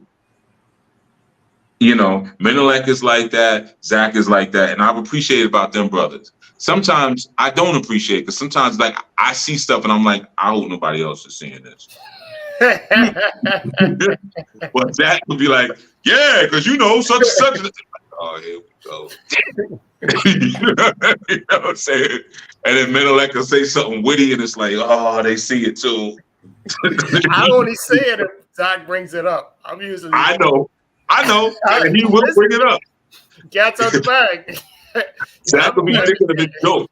He'll see something crazy with somebody, and I'll be like, man, I'll see it, and I'll be like, I hope they don't judge him. This dude sounds crazy. It could be anything. And Zach will be sitting there thinking of his joke. He's thinking of the punchline. And it'll hit you. Yeah, because that's like, oh, God, he sees it. You know what I'm saying? So it's like a double-edged sword. But he was like that too. He would see things, but you know, there was times you could see that screw was loose. He'd say things, or he would instigate like arguments, and then when you'd be like, "What are you talking about?" He would be like, "I ain't saying no more." What? What just happened? You know what I'm saying? I'm the King David of this place. I mean, he said that. Yes. You remember that? Yo, let me tell you something. Let me tell you what this work is. This is what I didn't say. I was at a family reunion when that happened that night. I didn't say that. And I think I glanced at my phone and he typed something in the chat that looked crazy. Why? I think y'all were on a study group or something. Study session. Mm-hmm. Study session, right? And I looked and I said, what? Huh? And then one of the sisters messaged me and said, Baba, so-and-so is up in here, like he's kind of bugging out a little bit. So when I dialed in, you notice I didn't dial in and say, hey, what's going on? What's wrong? I just showed my presence. Mm-hmm. Like, so whatever spirit is beating you up right now, I'm here. Your big brother is here. What's up? You know, and if you remember that night, but you probably don't, I was against a brick wall. I was holding the camera and I was against, and all my people was this, and they coming in and I'm like, hey, cuz, what's up? What you doing? Cuz, we playing dominoes. What's up? And I'm like, yeah, and I'm like, I'm coming, you know. You know, so that's what this work is, man. Because I knew right in that moment, no, I got to show my face. I got to show my face. Forget all this. My elders are here and all that, and we laughing. We seen each other a long time and all that. But this is my family here. You know, if any of my family listening, like no, you know, no this. But there is a difference between relatives and family. I love some of my relatives, but this is my family because we doing the same thing. So if I see my little brother is tripping, I'm, yo, hey, what's up? What y'all up to? What y'all talking about? You know, that's what this work is. Yeah, you remember that night? Yeah, I'm the King David of this place. What? What are you? Y'all wasn't even talking nothing about that. But see, that's the thing. It's like people got to understand this work can get ugly, and it can inconvenience you. And if you are truly a serviceman or a servicewoman, your devotion is what it's about. This is just what I do when this happens. Was he gonna do it again? I don't know. Why did he do it? I don't know. But I gotta be here. I gotta serve posts. I gotta, no matter what's going on, I gotta be here. And if a man does not have that, you will never have a family. You will never have a family. You know how many times I was up in elementary schools and up in high schools and up in middle schools for children I didn't even give birth to because they want to put this one on Ritalin. This one got into a fight. This one they want to put into a special program, but they can't seem to get in touch with anyone in the family. So the grandma called me. And I'm up in there playing the father role. Don't look nothing like this little. I heard the word. I heard it. Yeah, let me, you know, savage. Don't look nothing like the young fella, you know. But I'm up in here just on integrity, just on integrity. Because you know what, man, I had a beautiful father, man. I had a beautiful grandfather. I had beautiful uncles, beautiful black men, man. Big, strong, scary mother effers. Like I said, always walking around talking loud, grabbing a DICK, like, yeah, you know what's going, yeah, all up in this mother effer, and you know. I was raised by dudes like that, and I was the quiet one. And they was always hitting me in my chest, speak up, because I was shy. You know what I'm saying? But they loved me. You see what I'm saying? They loved me. When it was time for me to buy my first motorcycle, here come my uncle. Uncle had the trailer. He was like, yeah, we're going to go pick it up. You know what I mean? He talking the whole ride up. Yeah, let me tell you something, nephew. One thing you got to know about riding the bike, girls like bikes. I remember this conversation like it was yesterday. We riding up to Connecticut. He was like, yeah, I can tell you some stories, man, me and your dad, man, but the girls, they gonna want to get on the back of your bike. And you gotta make sure they lean when you lean. Because if you lean to the left and they get scared and lean to the right, you gonna crash your bike. Then you ain't gonna get no girls. I'll tell you no lie. I could call my uncle up right now and be like, yo, uncle, if I get a bike, can I get some girl? Yeah, I told you that. I'm telling you, these are men who loved me, man.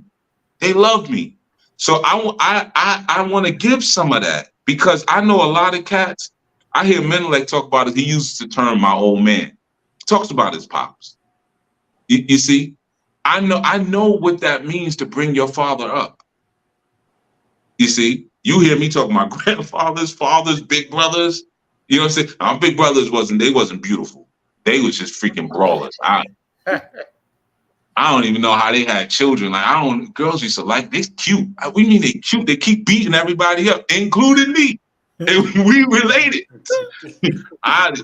Nah, man, F them.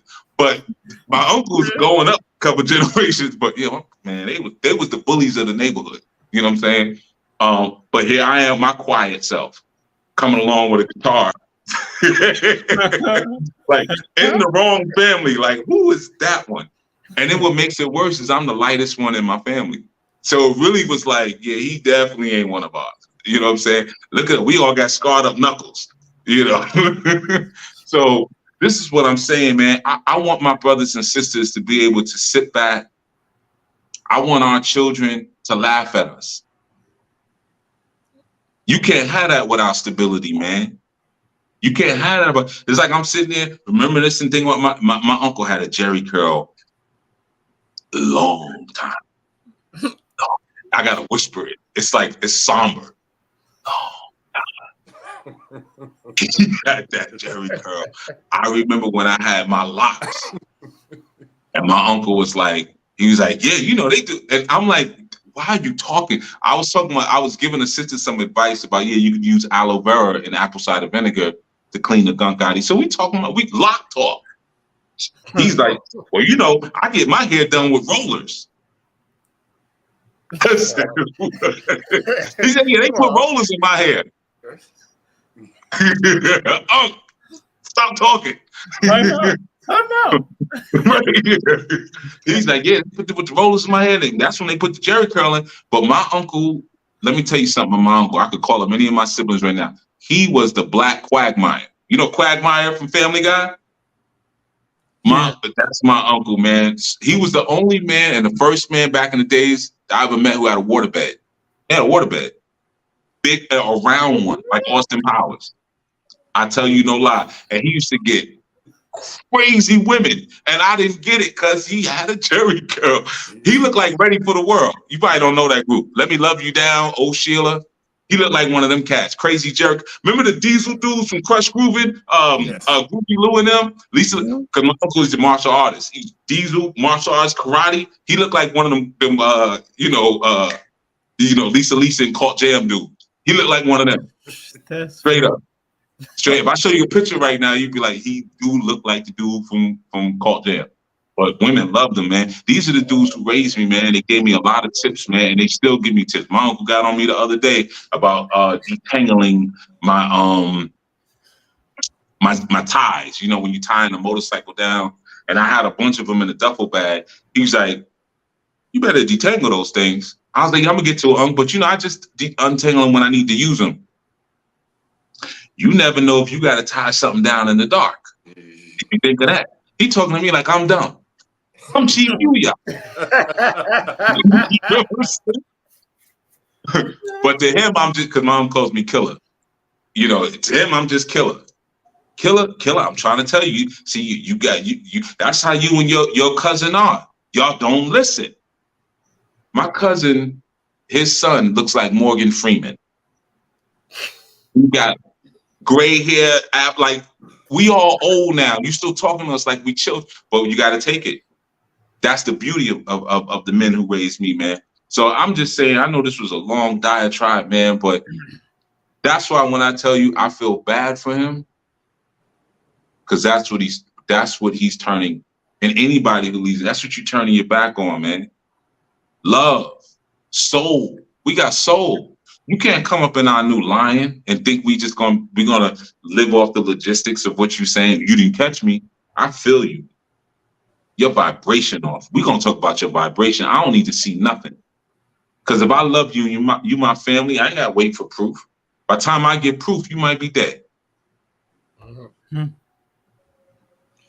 Yeah, man. So I don't know, man. I could go on and on about that. But I'll just say this: it's a heartbreak.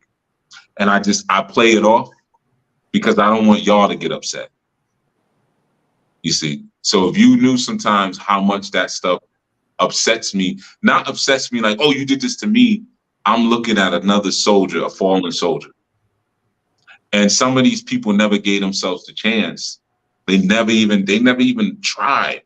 They never even applied. They were looking for a shortcut and got pissed off because they felt like you kept the shortcut from them. Mm-hmm. And ain't no shortcut. You see all these stories I told you? I'm still the dude who went to Haiti and was initiated in voodoo. I'm still the dude who lived in Nigeria. I'm still the dude who knows Benin like the back of my hands because I was studying voodoo there. I'm still the dude who traveled to Israel. I'm still, like, I could go on with the still the dudes stuff. It's a long list, right? Mm-hmm. So I still did all of these things. Still, I did all these things. I learned martial arts systems I didn't even like. I tell you no lie, I got crooked fingers. Some of my fingers are not even straight anymore from fighting. But I would always have in the back of my head, this is what used to drive me forward when I'd be like, oh God, I want to quit. And I'd be like, my people gonna need this one day. And I used to say that all the time, like one day I'm gonna teach people how to get something out of a holster. I'm not gonna say the word, but how to get something out of a holster. I'm gonna teach people what you could really do with fishing twine. The things you could do with fishing twine. The things I know how to do with a keychain and a bunch of keys on it. The things I could teach you. These are the things that will go to my head. No, my people need to learn. They need to know how to fight with handcuffs on. So they need to know these different systems, 52 or shackled systems, what actually came from the chain gang. When you see 52 blocks, and those 52 block systems, it came from the chain gang when brothers were shackled together and would still be fighting their way out of it. I learned those systems because I'm like, we might be in handcuffs one day and need to fight.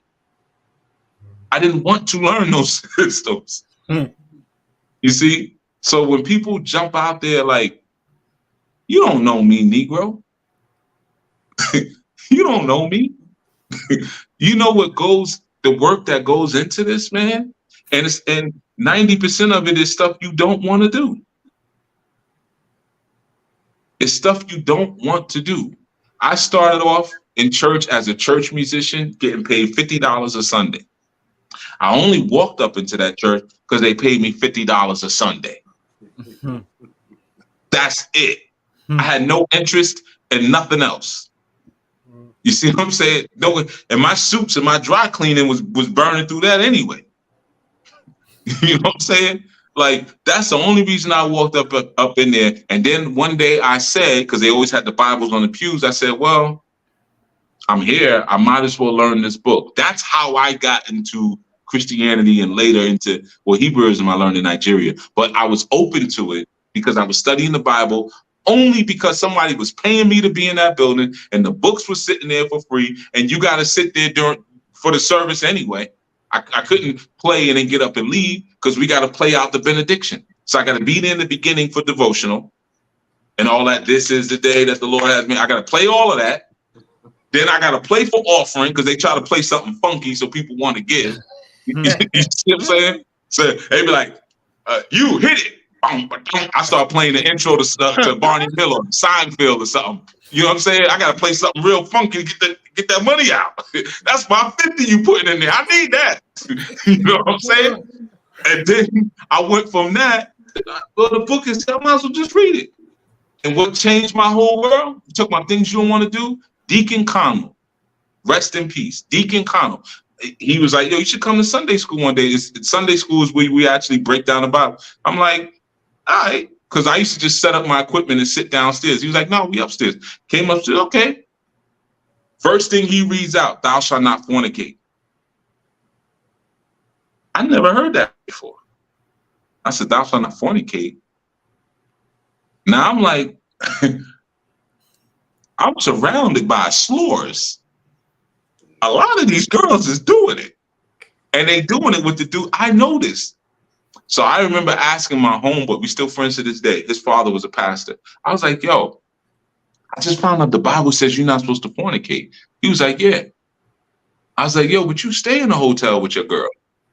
And he said, well, you know, we'd still do our thing. That's when the spark hit. I was like, we still do our thing. Your father's a pastor. I'm like, your daddy's a pastor. Now, mind you, I'm not a church guy. But what I responded to, and I always do, is integrity.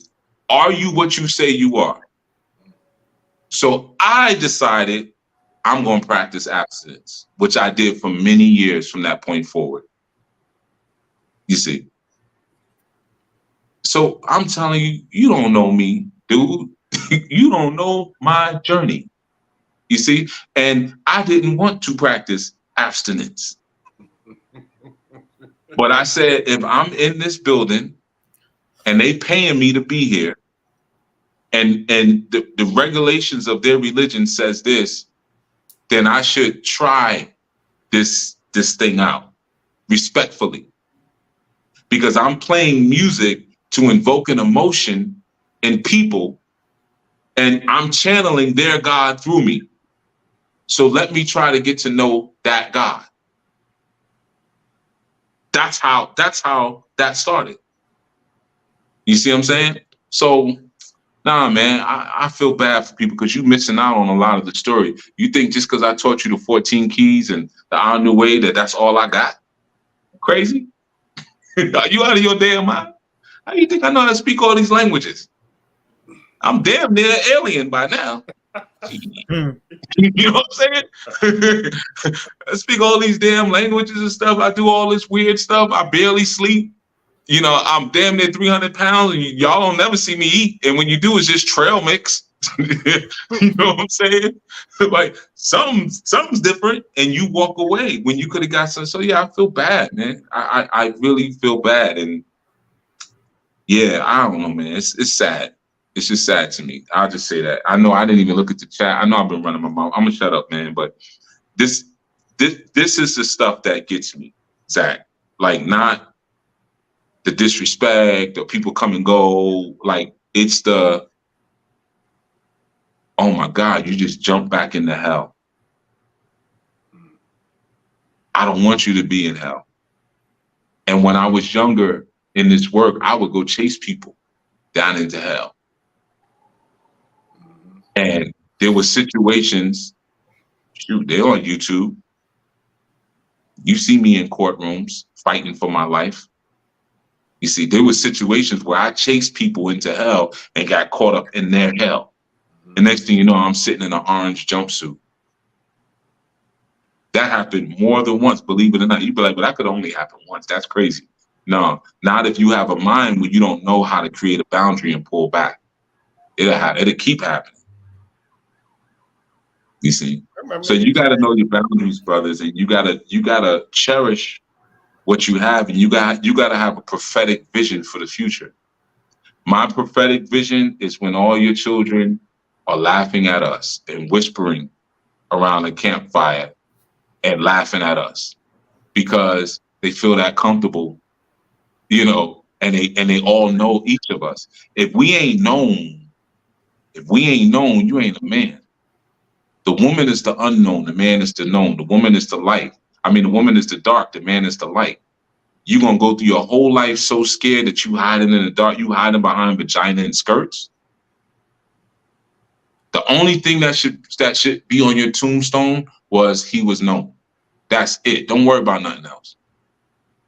And if you scared to be known, you ain't even a man. I'm gonna just say that, man. I remember you said at one point that you had this elder who would always tell you got more heart than brains. Yeah. I'm thinking now about how a person in your position, I've seen it happen to you on many occasions where when I hear people talk about you or when I see people speak directly to you, and it's like, you do know, like, that's a person, right? Sometimes it's like I'm talking to an idea.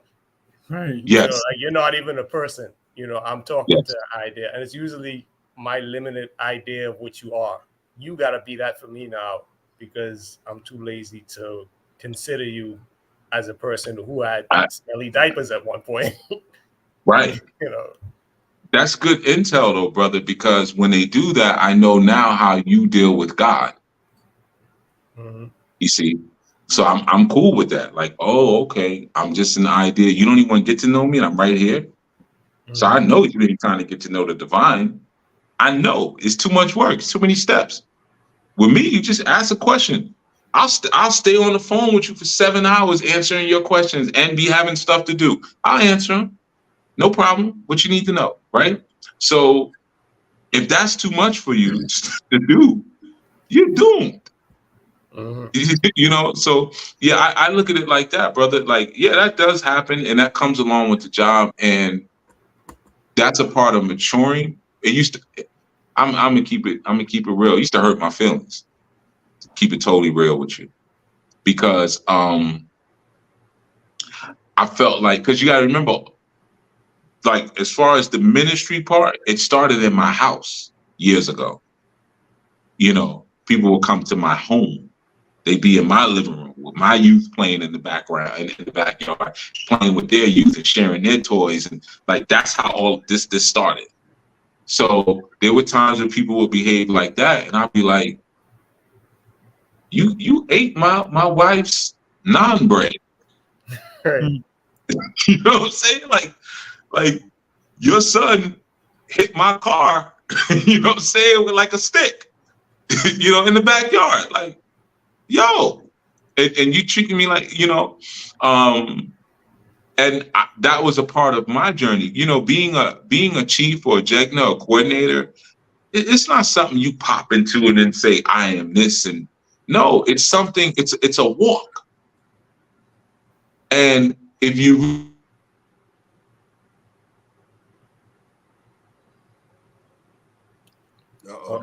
then you might have done it again. But I'm gonna jump in. I'm gonna piggyback off of what he just was saying. Like, it's something that you're not. Most people that I know who really are doing things from the heart, they didn't want to do it. Like Chief was saying, I wanted to just be in the background. Like I didn't want to do that. And then when you start coming along these other people and you see they don't have the endurance for like, oh yeah, I can start off and I'll do it a couple times, but then once I don't have anything tangible, or if I don't have any fiat currency coming in, or I'm not being rewarded that I can't physically see, then now all of a sudden it starts to, you know what, I got all of these excuses of why I can't now show up, why I can't do this, or this is what happened, or this is what, as opposed to, no, this was my commitment, I'm going to honor my word, and I'm going to honor my commitment, and I'm going to keep moving.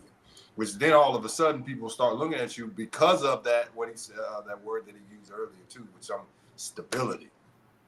Because of that stability, then one starts to look at this person and be like, oh no, this is the chief. Like this is the coordinator, because this is what this person represents.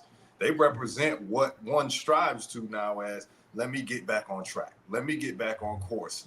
You don't just stand up one day and then you start beating your chest and saying, yes, now I'm the person that's in charge. Y'all listen to me. I'm the judge, and I'm going to bring all of these people, all of these people are guilty. How did you come to these decisions?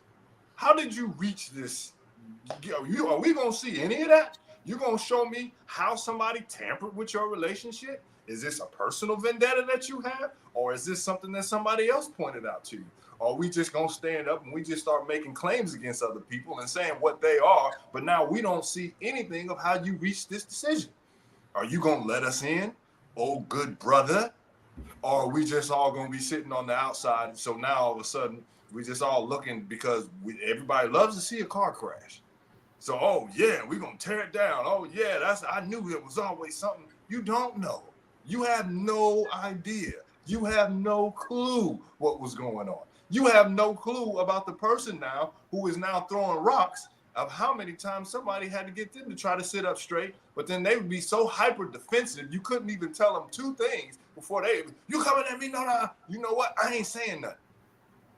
But it's okay. Oh, you got the eagle eye when you're calling everybody else out. But when the eye looks at you, now all of a sudden it's a problem. Now all of a sudden, oh no, I ain't gonna take any of this criticism, and y'all can't come for me. Y'all can't talk to me. Y'all can't say any of this. But you want to be the chief. You want to be the person now in charge. You want to run an elay. Man, please. You know what, Brother Zach? That was actually in the scriptures. It was in the scriptures that if you got something in your eye, you got to take that out first before you tell somebody else what's going on with their eye. It was in the scriptures.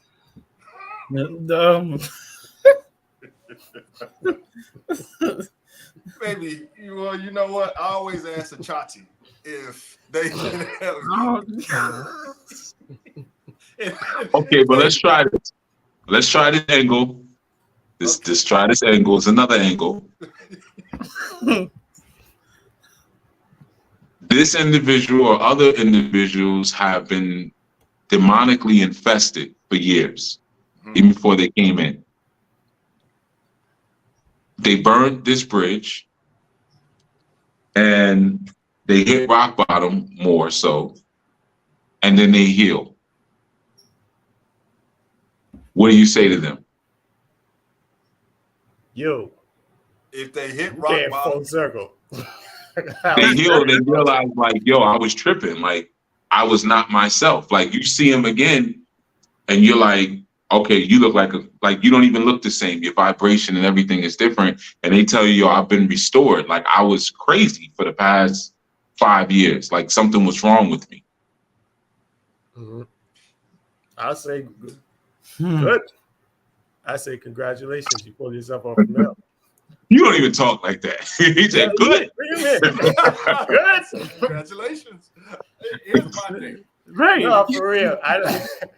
I do like to see, because I have seen people go through a rough spot where it's like, it ain't looking good for the brother. And when you do reach out, they shut themselves off. I know someone now who does that, where anytime I try to reach out to him, or it's like, I'm gonna be in your city, let's link up. And it's like they want to link up. They say they want to link up, and when it's time to link up, or when I call them, they don't answer their phone. And I might hear some news about them, like their paperwork is online, you know, but I'm getting caught up. Yeah. And it's like, when I do see you again, I don't want to see you in that place. You know, because I can't, like, I don't know if it's not my place to reach out to you, because I tried and I can't get you. You know, and it is frustrating to be in that position. It's like, am I supposed to help this person, or is this person going through something? I don't like to think like that, because it feels like a cop-out. You know, like, I don't want to think, well, maybe it's not your place to help this person, or, you know, maybe their karma is dealing with them. Sometimes I do feel like it's a cop-out, and sometimes, like, I'm torn between, is it a cop-out, or am I really going to get myself in trouble if I bring this person into my life? Like, I do get caught between those two thoughts a lot when it comes to certain individuals, because it does become, like, knowing this person's history and their background, it does become, like Aki Jack said, where it's like, some people work hard for their situations. And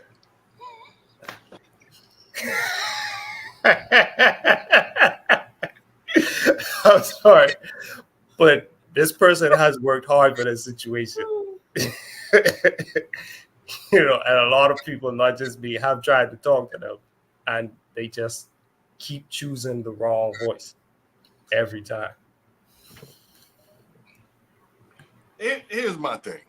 Let me just say this, right? If somebody has dug a ditch, and now all of a sudden I meet them, and they now have conquered their demon, and they have come to some type of wonderful, glorious spirit that has won the battle. However you dug that ditch to get in there with that demon, you need to do the same exact thing to at least make a step towards making or healing that relationship. And what I mean by that is, if I make a live and if I make allegations against Aki Isaiah, and I say he's this type of person, he's this and that, and I slander him and I do all of these different things, I should be able then to turn right back around and come on there and say, you know what? I spoke against Isaiah and I was wrong. I said these things, and this was my own challenge that I was dealing with, that I screwed up and I didn't see things clearly. I should be able to go live again and say that. And then I should be able to reach out to him and say, you know what, Aki Isaiah, how can I make this right? After, I shouldn't ask you for permission. I ain't asked you permission to kick you back in. I shouldn't ask you for permission to go ahead and then tell everybody that I was wrong. Then I feel like then somebody could say, you know what, how can I now make this relationship right? Or if there is any opportunity, because I know what I did was foul. That's how I would. I'm at first, I think that my initial thing would be like, Master, congratulations. But you did a lot of things to dig yourself in a ditch. How are you now going to dig yourself out of that ditch? Or am I just supposed to jump up and be happy because now all of a sudden you telling me that you now have been saved? I would be happy. What did the prodigal son's father do? Yeah, I was thinking of the same thing. He was happy that he was back home. He threw him a party. He welcomed them back in with open arms. He came with a speech. He came with that same. He came with a speech, and he didn't come back because he realized he was wrong. He came back because his life was messed up. He was out of money, but he still celebrated and said, "Yo, I'm glad you back." And then Aki Zach was out there, was like, "Yo, why you giving him the I've been here. It's hot. My feet hurt. You know what I'm saying? I've been here farming. This dude been out hoeing." You know what I'm saying? And he gets everything. That's unfair. But clearly, that's not the way the Creator works with us. Yo, we got to be like the Creator. Because like I said, you shooting up at heaven, homie. You know where I live? You can't touch me. You know what I'm saying? Like, you can't, there's nothing you can say to me. Like, there's nothing, man. You know what I'm saying? Like, I've been through hell and I live in. I'm not even up. You shooting in a direction. I'm right here. I'm in a dimension that you can't even see. So,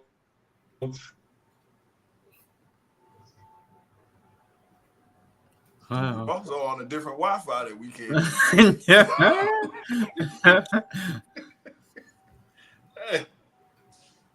But yeah, I'm with Chief on that one. I'm usually not someone who's like damn, I'm hopping for Wi-Fi.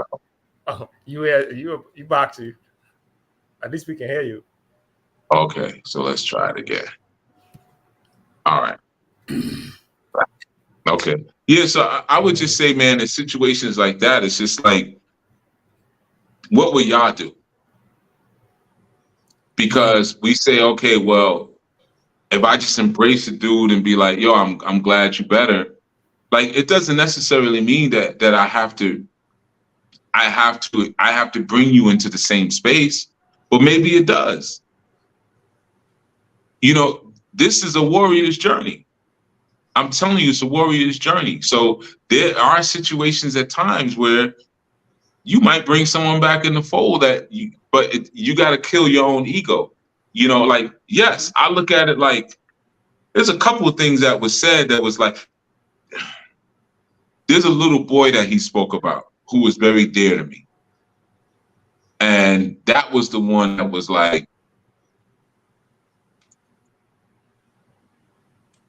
those are damn near fighting words, you know. But then I have to say, you know, that's personal. That's how I may personally take that thing. Now, if you expose yourself to be a serpent, then I got to deal with you how I would deal with a serpent. But a serpent even has a place on the earth. You know, you just may not be able to get into this garden again. You know, so I just think it's important, man. Let's look at it the way Yah would look at it, because Yah wants him to come back. So I want him to come, maybe not into Anu, but I want him to come back into his right mind, because he's clearly not in it. And that's for everybody who has stormed out of here, because they always message me later. Yo, Chief, what's up? How you doing? You're not going to address the elephant in the room. You know what I'm saying?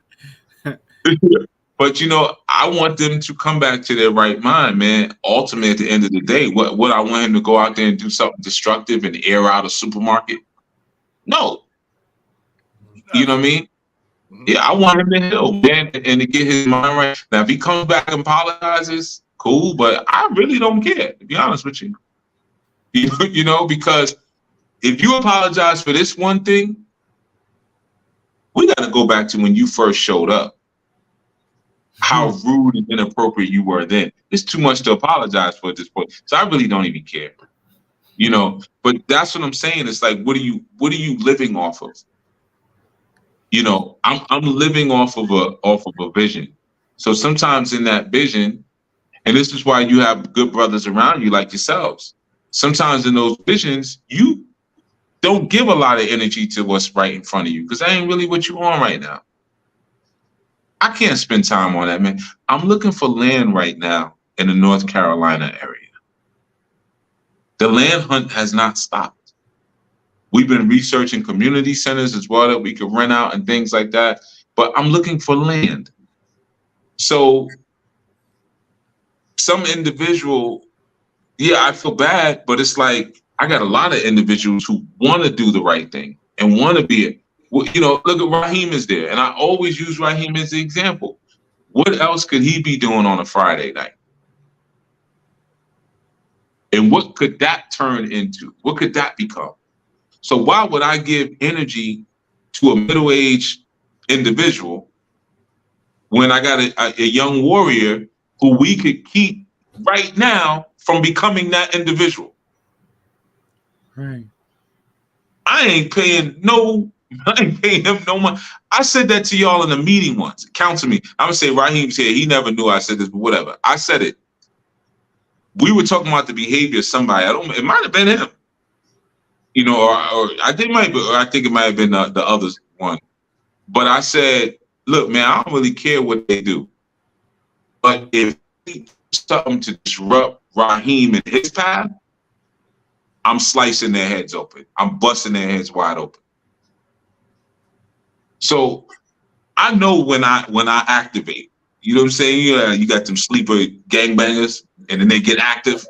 Yes. Like, you know, I know when I get active.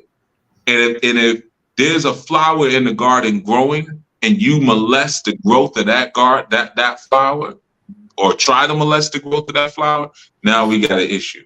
If you come at me, I don't care, man. I've been doing this forever.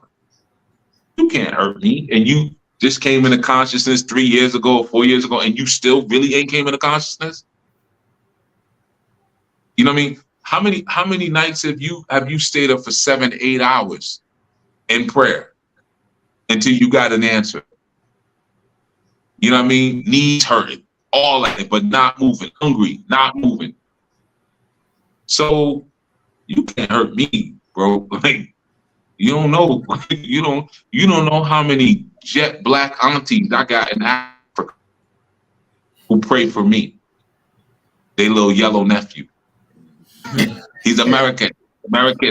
You know, you don't know how many jet black, ancient blooded aunties I got. I ain't worried about it, and you ain't got none. You just gotta stop being so rude. You know, just be nice. Damn. Life will change. So I'm gonna read this question real quick. My brother Michael. This may be off topic as I'm just coming in, but it's the Most High, the Divine Father and Divine Mother, or Most High Yah, probably. I'm assuming that's a spell thing. It's the Most High Yah, the Divine Father and Mother, or Father only. Thank you, Chief, for the opportunity to ask this question. The Most High is whatever you can see. How far can you? You see, so if you have a conception of the Most High being a woman or the Most High being a father or a man, then that's what it is, because the Most High is a term, and it's a term based on how you relate to the cosmos. So for some people, they look at the sun and they say the sun is the Most High. Some people will say, no, sometimes if you squint your eyes just right, you can see something right behind the sun. It's further back, so that means it must be higher. That's the Most High, right? So it's all in how you perceive and conceive the world. We use the terminology Most High because we're speaking about, once you say the term Most High, you recognize that there's other stuff that's high. There's other things, you know. So we're saying we're trying to bypass those things. But myself and all of these brothers are in the same community we're on right now. We don't serve the same El or the same God. I know that. Now, how is it that I know that? Though we may use the term Yah, Yah is a title. Yah is not a name. It's a title. So the way they perceive and conceive of this entity, and based on their scholarship and their divine connection, that's going to be the determinant as to who and what the Most High is for them. So when you hear me say Most High, you hear me say Father, Mother, right? Because of how I perceive what is the highest idea. What's the most intelligent thing? Man and a woman getting together.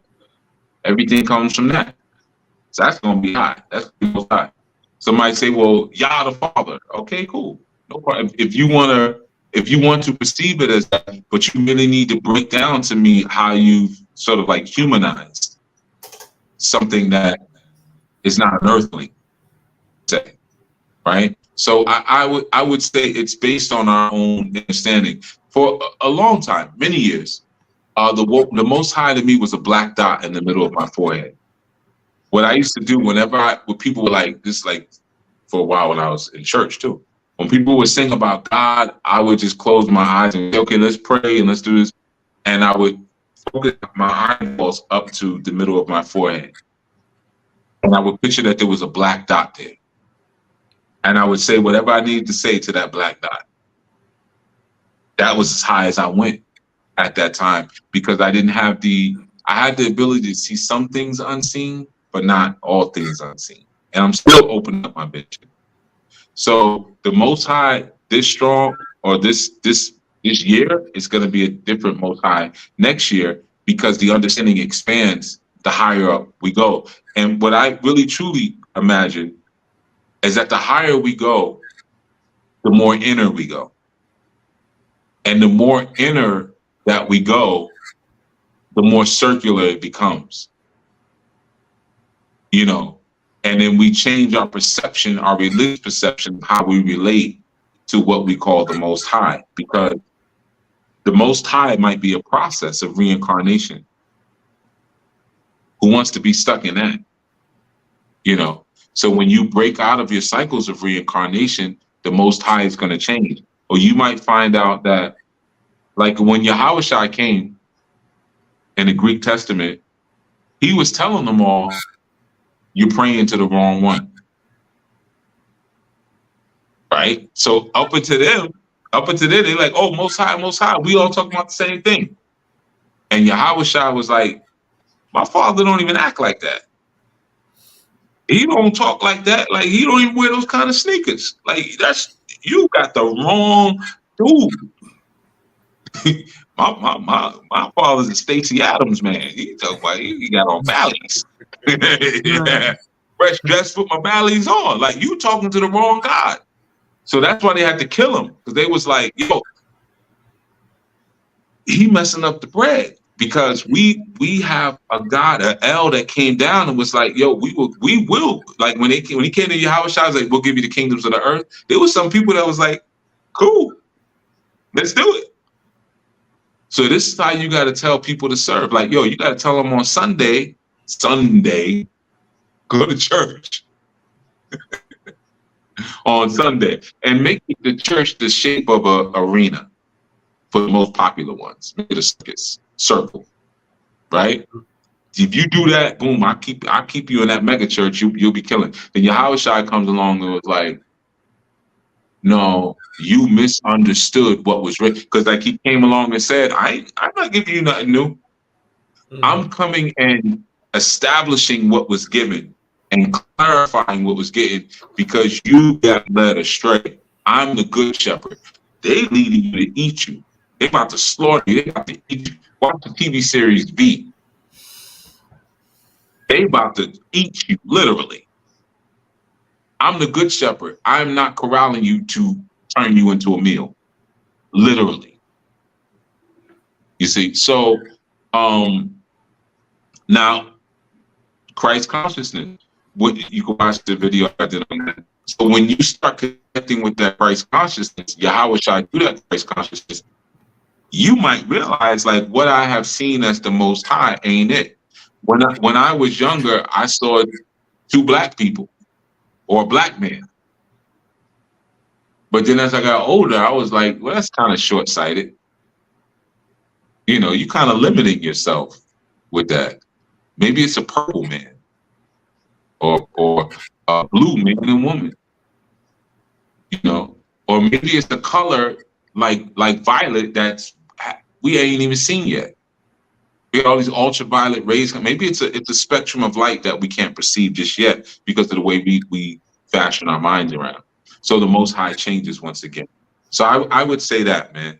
I wouldn't limit yourself. You may hear me say father, mother, but I'm speaking about the principles of the maternal principle and paternal principle, or the masculine and the feminine principles being encased within one concept, but not necessarily some really old man and woman per se. But I also am speaking about some man and woman. When I say Most High, I'm also talking about my maternal and paternal ancestors. But I'm also talking about myself too. Yeah. I was thinking about that from the movie that Aki Rahim had us watch on Wednesday, when it was like, are you the chairman? you know, on Right. Indian Adjustment Bureau. It's like, are you the chairman? It's like, nah. Chances are you met the chairman, but you didn't know you met the chairman. Right. You know? I think of it like that. Like, even if you want to talk about a physical manifestation, I always remember when Yahweh Shai was like, when I was hungry, you didn't feed me. When I was naked, you didn't clothe me. It's like, oh, well, when were you hungry and we didn't feed you? I didn't see Jay-Z on the side of the road Right. with a cup, you know, asking for either $50 or some Hennessy. I didn't see him. I didn't see you on the side of the street, you know. But you're not gonna see someone recognizable.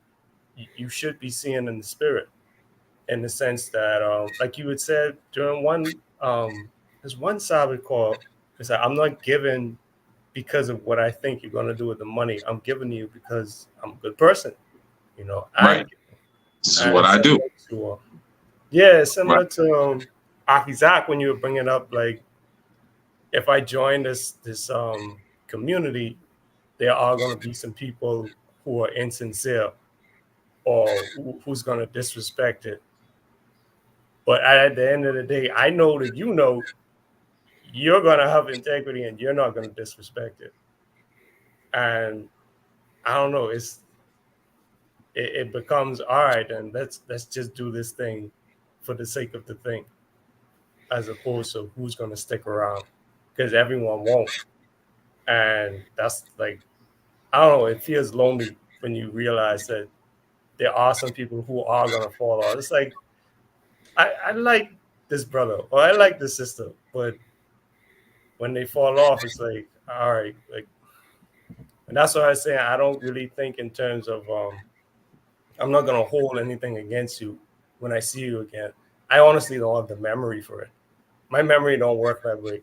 I got like I got like 5 minutes to a week max for a grudge, and then I don't remember what you did.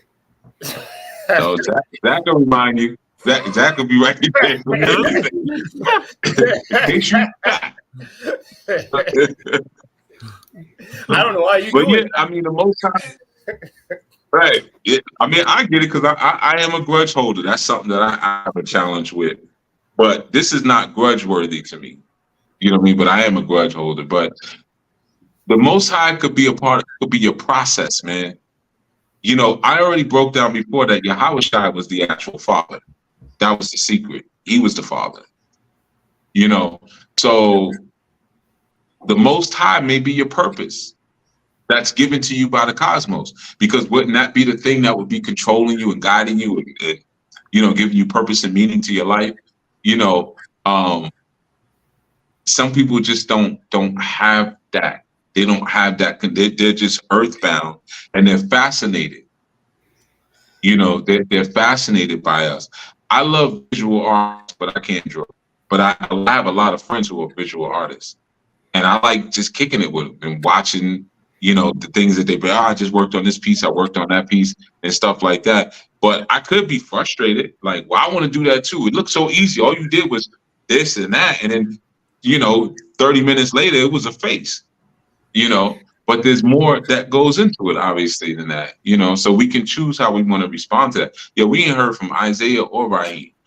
You know, Shalom. I'm going first. Shalom, Shalom, brother. everybody. How y'all doing? All right. I wanted to kind of add and kind of speak on like just the idea of following like the process. Based off on the conversation, when I was looking into the book that you told me to read, the one of tax-free wealth, it was speaking about the idea of like tax not being to hurt you, and it wasn't set up to hurt you, and how it was set up to actually benefit you, right? But when they put it in place, a lot of people, there was a group who said, okay, no, I'm gonna follow this tax and get these tax benefits, and then there was a big group who said, nah, I don't like how this is moving, I don't want to do it, right? And the people who said, you know what, I'm gonna use these laws and these tax benefits to better my life, and were able to succeed with that, they were looked at as negative, right? Right. And you have people who, and there are, like he said in the book, there are people who will abuse these laws, like those 1%ers, or I think it's 10%ers, or who will say, you know, I'm gonna keep this information, I'm gonna use it against you. But there's a lot of people who use it to better their lives, right? And being close with someone who's like owning their own business and doing their own stuff, seeing how they will use their card to kind of write off certain stuff or do certain get tax benefits to better their programs. For me, it just kind of relates to like Anu, where like you have these laws put in front of you that can make you a better person. Like I said, tax benefits, right? So it's not they have these things put in place for you to actually benefit off of, right? Anu is not a place that's going to bring you down or take you down and say, you know, I'm just going to bury you underneath the sand. No, these are things that'll bring you higher. And like there's a story that you told about Aki Zach where he used to come on and say, I'm keeping my head above water, instead of, no, this is a place where you can walk above water. You don't have to be drowning all the time. You can actually walk above this thing and be above these things and move forward with your life, or even move higher with your life, right? So hearing these stories makes me just think about like, how are we going to move forward and use these laws to move forward, instead of saying, okay, you know what, these laws are holding me back, right? There's so much that, like you said before, like there's a description of what you can't do, but there's no description of what you can do. So you could really take your life by these laws and really live it to the fullest. Like that movie that we watched on Wednesday, like, this is what you're told not to do, but if you take it by the strap and say, you know what, I'm gonna use these things and kind of move forward with it, you could actually create your own life. Like in the end of the movie, where he was allowed to make his own life, he was allowed to make his own decisions now because he elevated from those lower emotions. So like, just for me, going through the world, like we don't want to do that though. Pardon me? We don't want to do that. We don't want to do that though. Okay, yeah. We let not my will, but your will be done. Mm-hmm. So we don't want to get trapped into I can use these to get this, because then you become like everybody else. You become an invader, a colonialist. Okay, yeah. I'm not using anything. I'm learning to apply and live along with. Like, what's the best relationship we can have with nature? To use nature, or to learn to live with nature? Mm-hmm. Live with nature. You see? So. And then okay, so that would also make me think about someone who told me recently that the information that I'm learning in Anu isn't worthwhile, and it's not going to help me live a better life, right? But based off of what you just said and what we've been learning, like, these are things that help you live with life better, live with the Most High better, live with nature better, where now you actually do live a better life because you're not living against these things. Like, a lot of people I see are older, they're like, oh, I'm fighting this disease, or I'm having this issue going on in my life. And you wouldn't really have these things if you were in the flow, instead of, you know, trying to fight the flow, trying to, like, you know, like you say, create your own will, like trying to create your own flow, instead of just saying, you know, I'm gonna get with this flow and move with that. And I found that to be what exists. You have to understand what exists beneath things that happen. So if I say, hey, read the book Tax Free Wealth by Thomas Wheeler, wouldn't that make a better life for you? Yes, but what's underneath that? Well, what are taxes? What is the idea in the system of debt? What does that do to a man spiritually? Mm-hmm. How does that affect his matrix?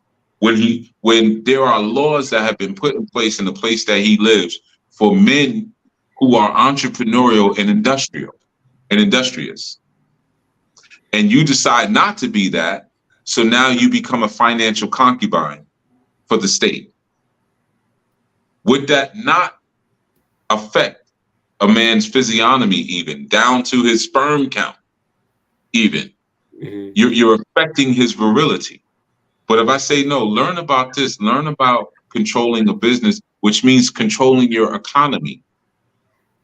Once you learn things about tax-free wealth, you'll start thinking, well, How can I remove my liability footprint? I want to get married. I want to have some children or whatever. I don't want anybody taking 70% of everything I've earned. Well, now I know how to move around situations like that. I know how to earn and keep what I have. But that's germane to being a man in Anu. So some people may not know what exists beneath the lessons, but they'll look at, well, you can go to school and learn this and learn that, but you don't know what exists beneath those lessons in school. Why is it when you go to school, like you never learn economic theories from people, from thought leaders who look like you? Like, we never had any money. we didn't invent susu, in partnership. Why are there no classes on how to run your own partnership, how to run your own susu? You see, but you're telling me these theories that are no longer even applicable, because when some of these theories were created that you learned in school, the money still had a backing. So the ideology around money was different. It actually had a goal backing. It doesn't have that anymore. So shouldn't we be having a new conversation? And we're moving into a place of self-actualization where it's not about money anymore. Like I said, your generation don't even floss money like my generation did. I wear like thin chains. Once somebody see a rapper with a thick chain, but I mean, for real, like some of the and I'm saying that in a good way. Like the fashion y'all wear, we would get laughed at. Like I've seen some of y'all, like the mom jeans, or sometimes y'all wear Air Force Ones that are scuffed up, but you mean to wear scuffed up Air Force Ones? You know what I'm saying? So it's like you're moving towards you're moving into the world of Star Trek. Star Trek, you never seen no money exchange in Star Trek. It wasn't about no money. It was about boldly going where no man has gone before. So your generation is like, take your phone.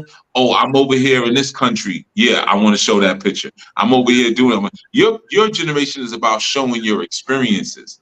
That's your flaws. It ain't about so you talk to people my age who's stuck and be like, yeah, you gotta get your money, you got this, no, you gotta get your experiences, man. That's what you gotta get, because you could make $1 million from your experiences. You see social media influencers do it all the time. They buy themselves an $800 iPhone and then go make themselves $2-3 million. Mm-hmm.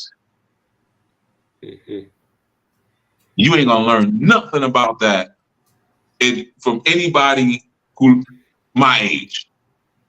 We still talk about, well, you want to get your standard stocks, your stable stocks. You want to stay away from crypto because, we don't know. You know what I'm saying? We don't know. Then you got some clown influencers too, man. They ain't never had more than $7,000 in the bank, but they're going to tell you how to get rich. I make $6,000 a day off of Amazon. You lying. Shut up. Knock it off. You're lying. So that's the thing, man. You got to look at what exists underneath the education, what exists underneath the suggestion. You see, some things have the spirit of freedom within them, and some things are laced with the spirit of servitude. Someone tells you, well, you could do a job like this, man, and you could clear $175,000 a year. That ain't no money. He ain't said nothing. I'm gonna do $175,000. What happens when I retire? How much do you need to retire on? Who's giving you those calculations? By the time you hit, if you want to retire at 55, if you look at an inflation calculator, how much will you need to live from 55 to, let's say, 90, and let's say maybe you have $100,000 a year? If that's even a number by then, $100,000 may be like $60,000. You see? So, I mean, people will say what they want. I don't really care. But you got to look at like the science behind what they are saying when they say to live a better life. Well, what's a better life? Because better implies that there's already a standard and I can live better than that standard. What's the standard for regular life? Mm-hmm. You see? And I was having that discussion with him because I actually kind of got upset because I feel where Zach's coming from, because when he said that to me, I was like, it felt like you was disrespecting my family, because it was like, you're gonna tell me that my family isn't good enough? Is that what you're trying to tell me? You're telling me the people that put all this energy and work inside of me and always trying to like help me and better me, you gonna tell me that they ain't it? The same brother that I call every morning to speak to me, you gonna tell me that he ain't helping me? That's what you're trying to tell me? So I had to like check, and I was like, I'm not trying to be your age doing what you doing. Like, you're not living the life that I'm trying to live, so you don't have the right to tell me anything, right? And he kind of pulled back. What did you build? What have you built? Right. If they ain't built nothing, then that conversation over. You ain't even got to worry about getting upset. But here's the thing, Raheem. Raheem, let me tell you something. You don't get upset. You gotta learn. These are powerful manhood lessons for you. You gotta learn how to use that smile, and you gotta learn how to use those amazing Canadian manners. You see, there's a lot you could do with a smile and okay, I'll give that some thought. But thanks. There's a lot you could do with that. Don't feed the beast. Who cares what you got to say? Who cares? Man, listen. There's some things I could say. See, one thing, I said this to somebody the other day. One thing about me, I've been building businesses since I was 7 years old. I shared some of that story with you. I didn't stop building businesses. I still own businesses. I can look at you and know what you're doing. Like that. So, I mean, down to how much you make a year. Because I've been doing this. My mother was a bookkeeper. So my mother used to teach me so many things about numbers when I was young. I shared this lesson with y'all before. She used to always say, like, yeah, when it's like a client who wants to work with her, and she always asked this question. So how did you guys do last year? And she used to always say, if they say they did great or they did pretty good, she knows their books are atrocious. She already knows what she's going to charge them. If they say, oh, we did 274,000 that last year, or so far this quarter we've made this much, he knows, okay, they got the books together. She knows what she's going to charge them. I've used the same sort of, I've learned these little tricks. It was my mother when I probably was like 13, was like, get yourself a nonprofit. That's the hustle. You see? So I've been doing this. I ain't new to this. I've been doing this. And I've been doing it successfully. Right? I can look at a person and tell, I can tell where your stuff came from. I can tell if you bought the land that you keep bragging about, or if it was family land. I can tell if you really work it, or if it's like an uncle or somebody else working it and you taking the credit. I could tell if the house you live in, whose house that really is, if you paying any rent for it. I can tell stuff quick. I don't say anything, but I can tell who got what. Because I came from my mother was an appraiser. She'd go to your business and look around. She know how much she's gonna charge you. Yeah, I could do the same thing. So you gotta learn to use your manners sometimes, because it becomes fun. There's things that I've said to y'all before where it's like, it seems very in your face. There's some of y'all I've spoken to and be like, hey man, it's time for you to get your own place. And you could have been like, how you know I ain't got my own place? Because I know. I know. You know what I'm saying? I'll be like, ain't you ready to make some real money? I got a job. Hey, I said real money. You ain't ready to make some money? You ain't making no damn money. I can tell. You know what I'm saying? I know what you should be, man. I can look at you and I know around what your number should be. I can tell when it ain't that. So, that comes right here from listening. Listen to old fools. You'll learn a lot, man. You'll learn a lot. And if I'm putting you on the information, like all your big brothers putting you on the information, and somebody says something, let them show and prove who and what they are. Oh, this ain't teaching you how to live a better life, and this. Okay, cool. So, like, this is what I want to do, right? You might say, hey, I want to buy 500 acres from my people by the time I'm this age. You know, I want to farm it out, but I also want to put some factories on it. Boom, boom, boom, boom, boom. Do you know anything about buying land? Don't tell me nothing about, yo, you can do that because I got a cousin and so he got 100 acres. No. Right. What's the first thing I need to do to buy land? Just how, if I want to buy 500 acres and I know where I want to buy it, I know how much it's going to cost. What's my number one step? And if you get a bunch of jibber jabber foolishness, that person ain't never did nothing in their life, man. How you gonna tell me where to go when you ain't never even been there? I ain't listening to you. You crazy? You trying to bring me down in the hell with you. Van Hunt got this song called Down in Hell with You, Here in Hell. It's a beautiful song, you know. But you trying to make me live in hell with you because you are dissatisfied with what you did with your life. Because if this organization, and I know some of y'all who came in here with no jobs and stuff like that. I know everybody's story, male and female. And I got on you, hey man, you gotta get your bread up, man. Hey sister, what's up? You talking all this you ain't got no bread. You say your nails is all chipped up. You looking rough, baby. I've had those conversations. And hey man, I could show you the folder where I got everybody's resume. Hey, let's take a look at your resume. The sisters in the Anu womb will tell you when I taught the resume class. I gave them a class on investing. I just did for the women.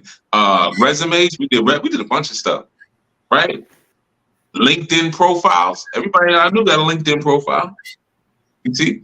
So what I'm saying is that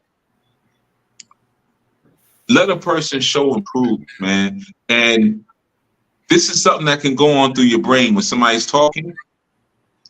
Did you tell Chief this stuff?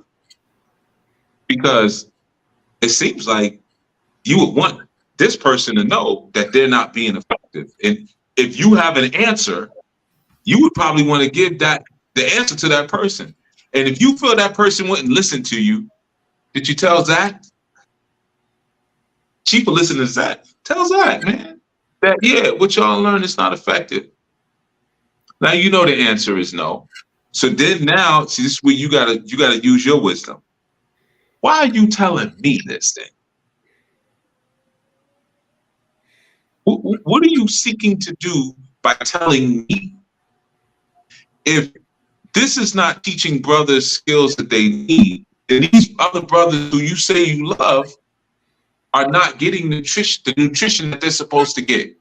You don't care anything about them.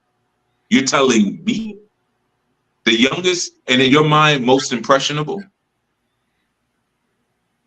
Why? That sounds like some Garden of Eden stuff. That's what that sounds like to me. Why don't you go tell the man? Because he would know. He knows I'm a clown. So I'll go over to Eve. And then the problem is, Raheem does know. I've said that about him before. I was just talking to someone the other day. Was it y'all? Man, I don't know, one of y'all. And I was like, man, I'm proud of him because he be catching stuff. That's not the first time I heard him talk about somebody and was like, yeah, he was telling me this and that. But I'm like, nah, this guy. And then he dissects the guy. And I'm like, that's all I want. I'm good. That's all I want. Because now I know you're safe. You can figure the rest out by yourself. But as long as, see, discernment is a gift from God. Everybody got discernment, man. It's a gift from the Most High. It's not something that you're born with and you cultivate. Some of you got it. It never will happen. So you got to rely on your brothers to let you know, hey, in that situation, it's fishy. You see? So to see him cultivate his discernment, that warms my heart, man. But you got to learn to just be venerable, really. Listen, and not say it really like it's condescending. Keep talking. Keep going. Just keep letting rope out. While you're on the other end, you tying the noose. You know? And then you got to just ask some critical questions. You know, and there's a science and there's an effectiveness in being efficient with your words that is terrifying to many people. Do that. But You saying it, who cares what he's saying? So what? He was never even in this environment doing what we doing. We were struggling with that the whole time. He don't want to read. He don't want to. It would freeze right there, too. Right. Hey, but until he come back, let me ask y'all this. Because there's a saying, and I want to know if this is in alignment with what is. Fool me once, shame on you. Fool me twice, I can't get fooled again, right? Where does that come into alignment with, forgiveness and being able to have a mind like or is that? And I've also even heard people, which in relationships. All right, go ahead. Go ahead, man. No. Okay. In fact, I'm gonna sign off. My connection is wonky, so I'm gonna sign off soon, man. I'm gonna let y'all close it out, man. But I heard the fool me once. You know what I'm saying? I know we get ready to go with this. Matter of fact, I'm just gonna say this, and then I'm gonna sign off. I'm gonna let y'all rock out and close it out. I'm just gonna say this. We need all these perspectives. We need all of this, right? We need the Zach who's like, ain't nothing wrong with you. You pretending like you crazy. You ain't nothing wrong. Like, we need that one. You know what I'm saying? We need the Raheem like, yo, I did what I was told. It worked. It ain't my fault you did it. You older than me. You damn near old enough to be that damn uncle. I'm running circles around. It ain't my fault. And then you need the me that's like, oh man, my little brother went bonkers. Like, I don't hear none of y'all. I'm like, something wrong with him. I don't want to hear all the precious thing. We need that too. You know what I'm saying? And that's the thing about, I'm not trying to get y'all to see it my way. I may say, well, how about look at this perspective, that perspective. But if you're where you're at, and that's the shade that you're putting for in terms of your patina, your color, put that color forth. Because we need all of this greatness and intellectualism to get to the root of what's really happening and to keep us all protected. I want to make sure y'all are spiritually protected and you got forgiveness in your heart and you know when to pity. But I also want to make sure that y'all don't let me be no old fool. So look out for me too, because you know what I'm saying? Like, I love art. You know what I'm saying? So when I look out for somebody and I help them and stuff like that, sometimes I just be focused on that. And they could be saying like, stab me. I'm just like, it's okay. I know martial arts. It's okay. I'm still love you. You know what I'm saying? A little like, it's okay. There's no stabbing in front of my children. It's all right. So that's the thing, man. So damn. One thing you wasn't lying about was your connection. Nah. That joint is wonky. Is that, and then do y'all think too that has something to do with when he was speaking about we all have different L's? Are those different L's shaped by one's experiences that they have had in their walk, or is that something of greater essence and value? Because a lot of times people's experiences shape the way that they look and their experiences of how they experience relationships. For example, y'all know, like if somebody has been cheated on, or if somebody was, I just gave myself to this relationship and then this person stepped out, they had no honor, they had no integrity, they had no respect. So now in order for one to guard themselves, they then shut some aspects of themselves down, right? Now, is that speaking to an L, or is that just speaking towards their experience that they have had on this earth that says that this is what I'm going to do in order to survive in a sense? I think even before you look at L, sometimes you could just look at like the character of people. Like Chief has often spoken about like that group where they got like the warrior, the thief, and all those different like characters that are in like a group. Everybody just has their own character. So like I agree with you at some point. Like some people they ain't nothing wrong with them. They just they just not okay. Like they just act a certain way because that's just how they act. And then like she said, there's also people who are actually sick, right? And then everybody just got their own aura, their own way of moving. So like it could be an L thing, but I think even before that, you can look at their character. Like everybody just has a different character and they just shine light a little bit different. And then like Chief said, some people are just serpents. They're just put here on this earth to be serpents. So some people are here to be good, some people are here to be bad, and that's just how it is. That's just how they're gonna move. And I think I know who you guys is talking about, but I just think that person wasn't here to be good in the first place. Like no matter what we even try to like put on him, he wasn't here to be good in the first place. A lot of people aren't here to be good. So they L is probably the devil. That's probably where they come from. And it was trying to come up, but it was too hard. So they just went back down and said, I'm more comfortable here. For me personally. And I'm more on the side where it's like, I ain't gotta forgive you for that. Like you chose to do that. That's not my problem. That's your problem. So you gotta deal with that on your own time.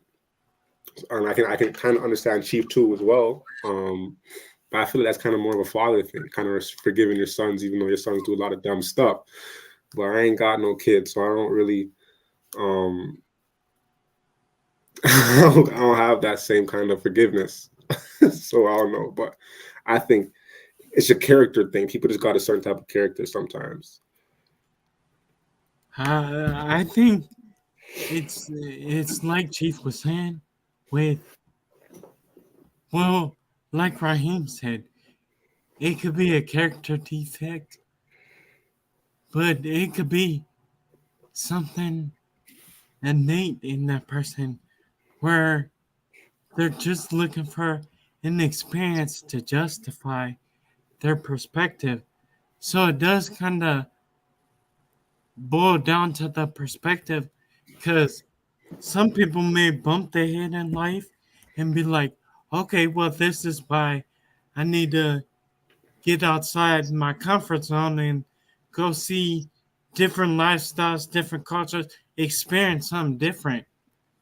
And innately, they feel like there's some more out there. But you got other people who use their situation. Maybe things didn't go their way, they didn't get what they wanted, and they use that to be like, see, the universe is against me, and everybody around me is trying to get me, and whoop up, all that type of stuff. So, yeah, I would say that. I But say ultimately the um, main thing is who's here and who's working towards their betterment and the betterment of the community. I think that's always going to be the focus, And those who leave, they do, like people always say, the first thing they do is go live or start putting up videos or start a YouTube channel. Like, if you want to be over there, be over there. I ain't got no really attention for over there. You know what I mean? If I see you and you say you effed up and you want to make it right, then you got to do what it takes to make it right according to your karma.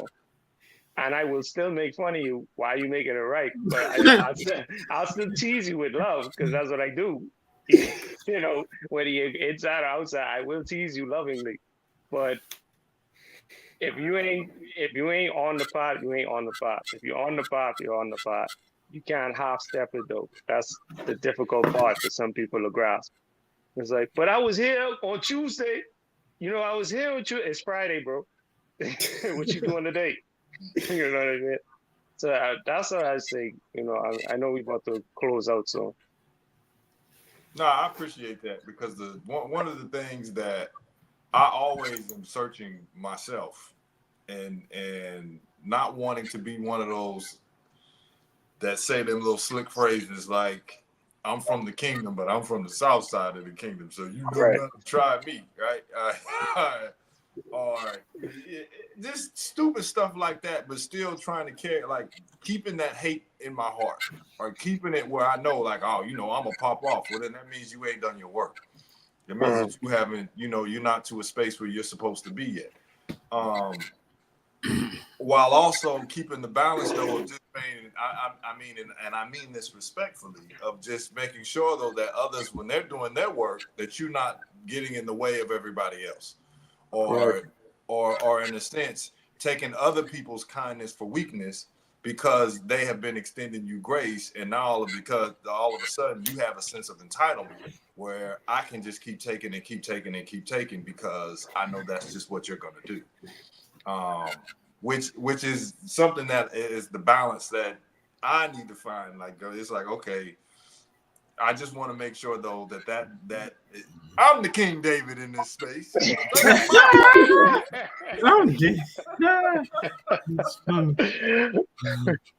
I always had the idea like, yo, like I'm not, I don't have the attention span to hate nobody. If I'm not like actively thinking about killing you, I don't know. Hating you is a waste of time. Like if I'm not actively plotting your death, then hating you is a waste of time. It's a waste of energy. I'd rather just go to the go to the extreme. So I don't have time for all of that. It's like I wouldn't go to jail for this one. Not this one. Not for what they did. Now, touching someone or getting into a space where you're endangering someone's life who is under that protective hedge, then yeah, you're gonna have some hard boundaries set up. You know what I mean? With consequences attached to them. But other than that, you ain't hurting nobody. You can't do nothing to nobody. I keep saying this to an individual, like that's like a mother effing mosquito bite to me. You know, if it's not doing damage and you're really lashing out because you're fighting with your own demons, then I do think it is a sad thing. I think even one thing that I look at too when it comes to that is like I've had my own bonds with the other brothers in the group build more when those people do leave. Like when those people do leave, there's more space for people to like kind of connect. Like I could say that for like me and Isaiah. Like since people have left, me and Isaiah have got more close because most our internal calls weren't as saturated with crap all the time. Like they used to be very like we'd get into the call, it'd be good for like a good hour, maybe 30 minutes, and then it just goes off the rails into somebody's crap that had nothing to do with the beginning of the call. Right. And it tends to like it makes the brotherhood hard to build because now you guys are worried about someone else's crap instead of how we could be working together to do better. Right. And then when that stuff leaves, it's like, all right, now we can do this thing. Right. Cause I remember at one point we had to set it up where like it was like, hey man, now you guys don't gotta come. Like no one has to come no more. If you want to come, you can come. If you don't want to come, it's up to you. And then it got to a point where we was gonna say, okay, you know what, let's just have 2 separate calls because it was that bad at a point. Right. So now we're at a point now where we can actually get on a call now. It could be productive. We can have a whole conversation about, okay, this is what we're gonna do next. And it could be productive. It could actually like lead to some brotherhood building, and we could be brothers instead of we're arguing about whose feelings got hurt, right? And for me, that's big. I don't want to be on a call worried about whose feelings get hurt. Cause I can go to school for that. I go to school, and I'll see kids my age who's arguing about that stuff. Like teenagers is doing that, right? But I feel like as men, we should be able to move in a space where like men that can tell me I messed up. And I'll be like, all right, bet, let's go. Or Zach can tell Isaiah, no, you messed up. And Isaiah can be like, all right, bet. Okay, let's next call and I come back on. Let's do this. Right. And to me, that's the beauty. That's what I want to see. I hate that's why I don't like being around so many brothers my age, because a lot of them are worried about how their emotions feel. Because that's what's fed through social media now. Like I hear this thing about like Men's Mental Health Month right now. That's cute to me, but it's like, you should always be worried about your mental health. Why do you need a month for that? And why don't you know as a man, like you should have brothers around you who can tell you like, your mental health is okay. You need a month for that. And I feel like that's to me, that looks more like something where it's combative against that women's movement. Where now we got to battle these women because they want their own month. We got to have our own month, and it's like, why are we battling for those things? Like I feel like there's things that us as men should be moving towards and really truly like getting at. And I feel like that's what we've been able to do now. Like Chief has said, people who come in and leave, they were supposed to leave, and usually, from what I've seen, it made some of the people tighter because it gave them space to now connect and be like, okay, yo, this is what we should be looking like, and this is what we can do now. And for me, I just forget about him. I'm just like, all right, cool, that was you. All right, now what we gonna do next? And I remember saying that a lot of times when I first came in, like, okay, you know, what are we gonna do next? And Aki Zach would always tell me, like, you got to slow down sometimes. Sometimes you just got to slow down and just see what's in front of you and deal with that, and then you can move on to what's next. All right. So that's what I would say in regards to some of that. So what you? Oh, my bad. Go ahead. You sure? Yeah, go for it. I think what you just said was it, from what I heard, was a full circle moment of when Chief was like, learn how to use that Canadian manners and smile. Of when somebody is talking about men's mental health, right? What popped in my head was Apostle Paul. Like, I become all things to win these people over. And it's like, since we're talking about mental health, that is a wonderful opportunity to start talking about some of the things that you do. So where you're at. And this is okay. Let's talk about not being a sense and combative of, let me tell you why this is dumb and this is a man-made stuff. Then it's like we're entering. This is no longer a conversation. This is only a confrontation. And this person is not hearing. The only thing they hear is, okay, he coming at me. I'm gonna come at him. And we are.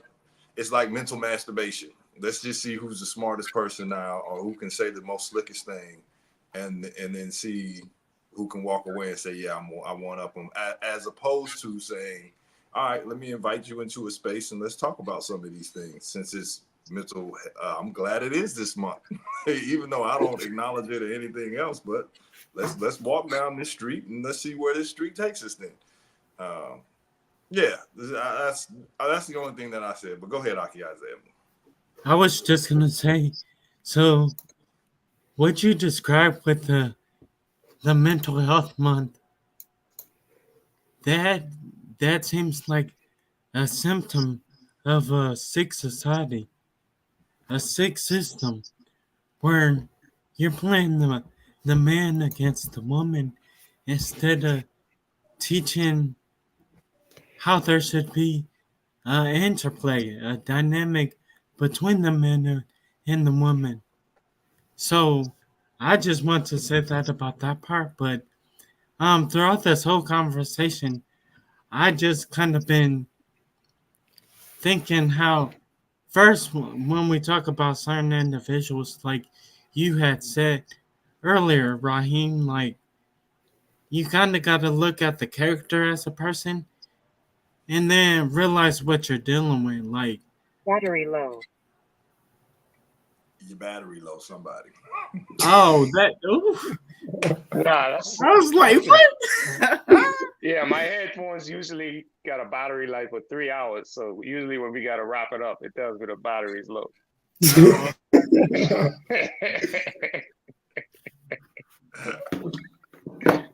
All right. Just to finish my point.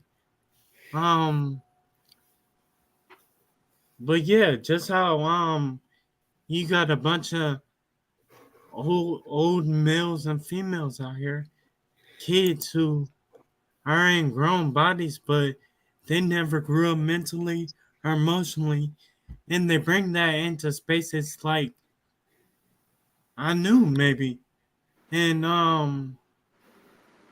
you know, their imagination or their emotions override their logical mind. So you come in the door, I want to be in this leadership position. I want to do this and do that. And as soon as people start being like, hold up, brother, hold up, you know, we'll get there, but we got to go through some things. it's like as soon as you feel like a door slammed in your face when really it wasn't, but you take it like that. So now you start distancing yourself, and now you want to talk about the movement or whatever that is. So a lot of the times we deal with people who are over emotional, and they deal with their emotions and then duty second. That's why a lot of stuff don't get done in their life. And yeah, it's not a lot of people around. Like, I would say Chief is a prime example of a person who puts duty over feelings. Cause like he was saying, like, yeah, I got this leadership position, but a lot of it is doing stuff I don't want to do. So, I think when we have people who come in the space and can't really manage that, you asked the question earlier about how we forgive that person. And then Chief asked, how do we, talk to that person if they overcame whatever they were dealing with. I mean, when me, I know it's I'm happy for that person, like genuinely. I like to see people do better, but as far as like the character aspect, like Chief was saying, just because you got over a certain demon, that doesn't necessarily mean I bring you back in the same room.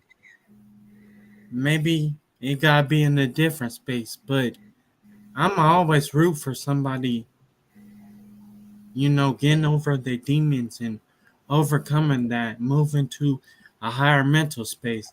So I really think that's what it boils down to. Like Master Menlik was saying, I don't really have the mental space to hold on to grudges, stuff like that, hate people. But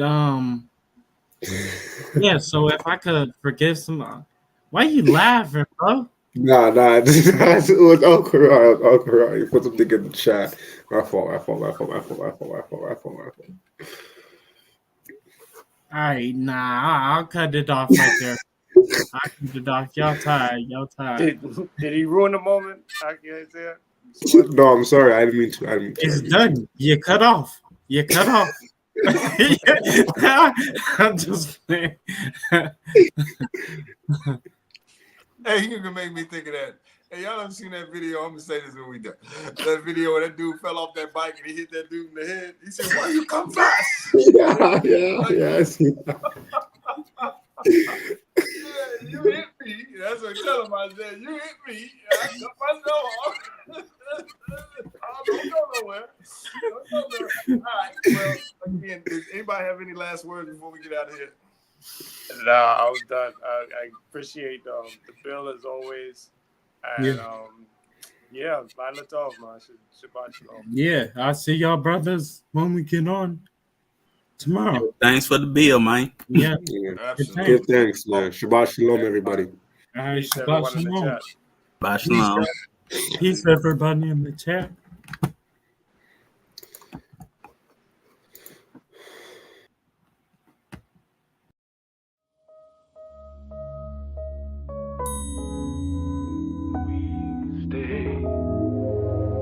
We stay together. Here you'll find love. Pure dope, need not injection. Intelligence refined and shine astral connections. Reflection, but rather can't ignore her own energy. We combine on occasion, make melody with harmony. Money hard, she OD mellow. Southern belle attuned with this fist of the North Star fellow. Baruch Kuti to Hedaru. Ogu to Osum. This fire timeless like Vivaldi. The first sunrise, a new planet, star baby, sky clad. Seeing the mother father with new eyes. Seeing the mother father with new highs. Level soar over the chrysalis. One shared as we held one another, envisioning our reincarnation. as we held one another, envisioning our reincarnation, envisioning our reincarnation, envisioning our reincarnation, swimming through a cluster of next up souls, a nexus of lunar soul and triple stage. We two are bronze and iron age.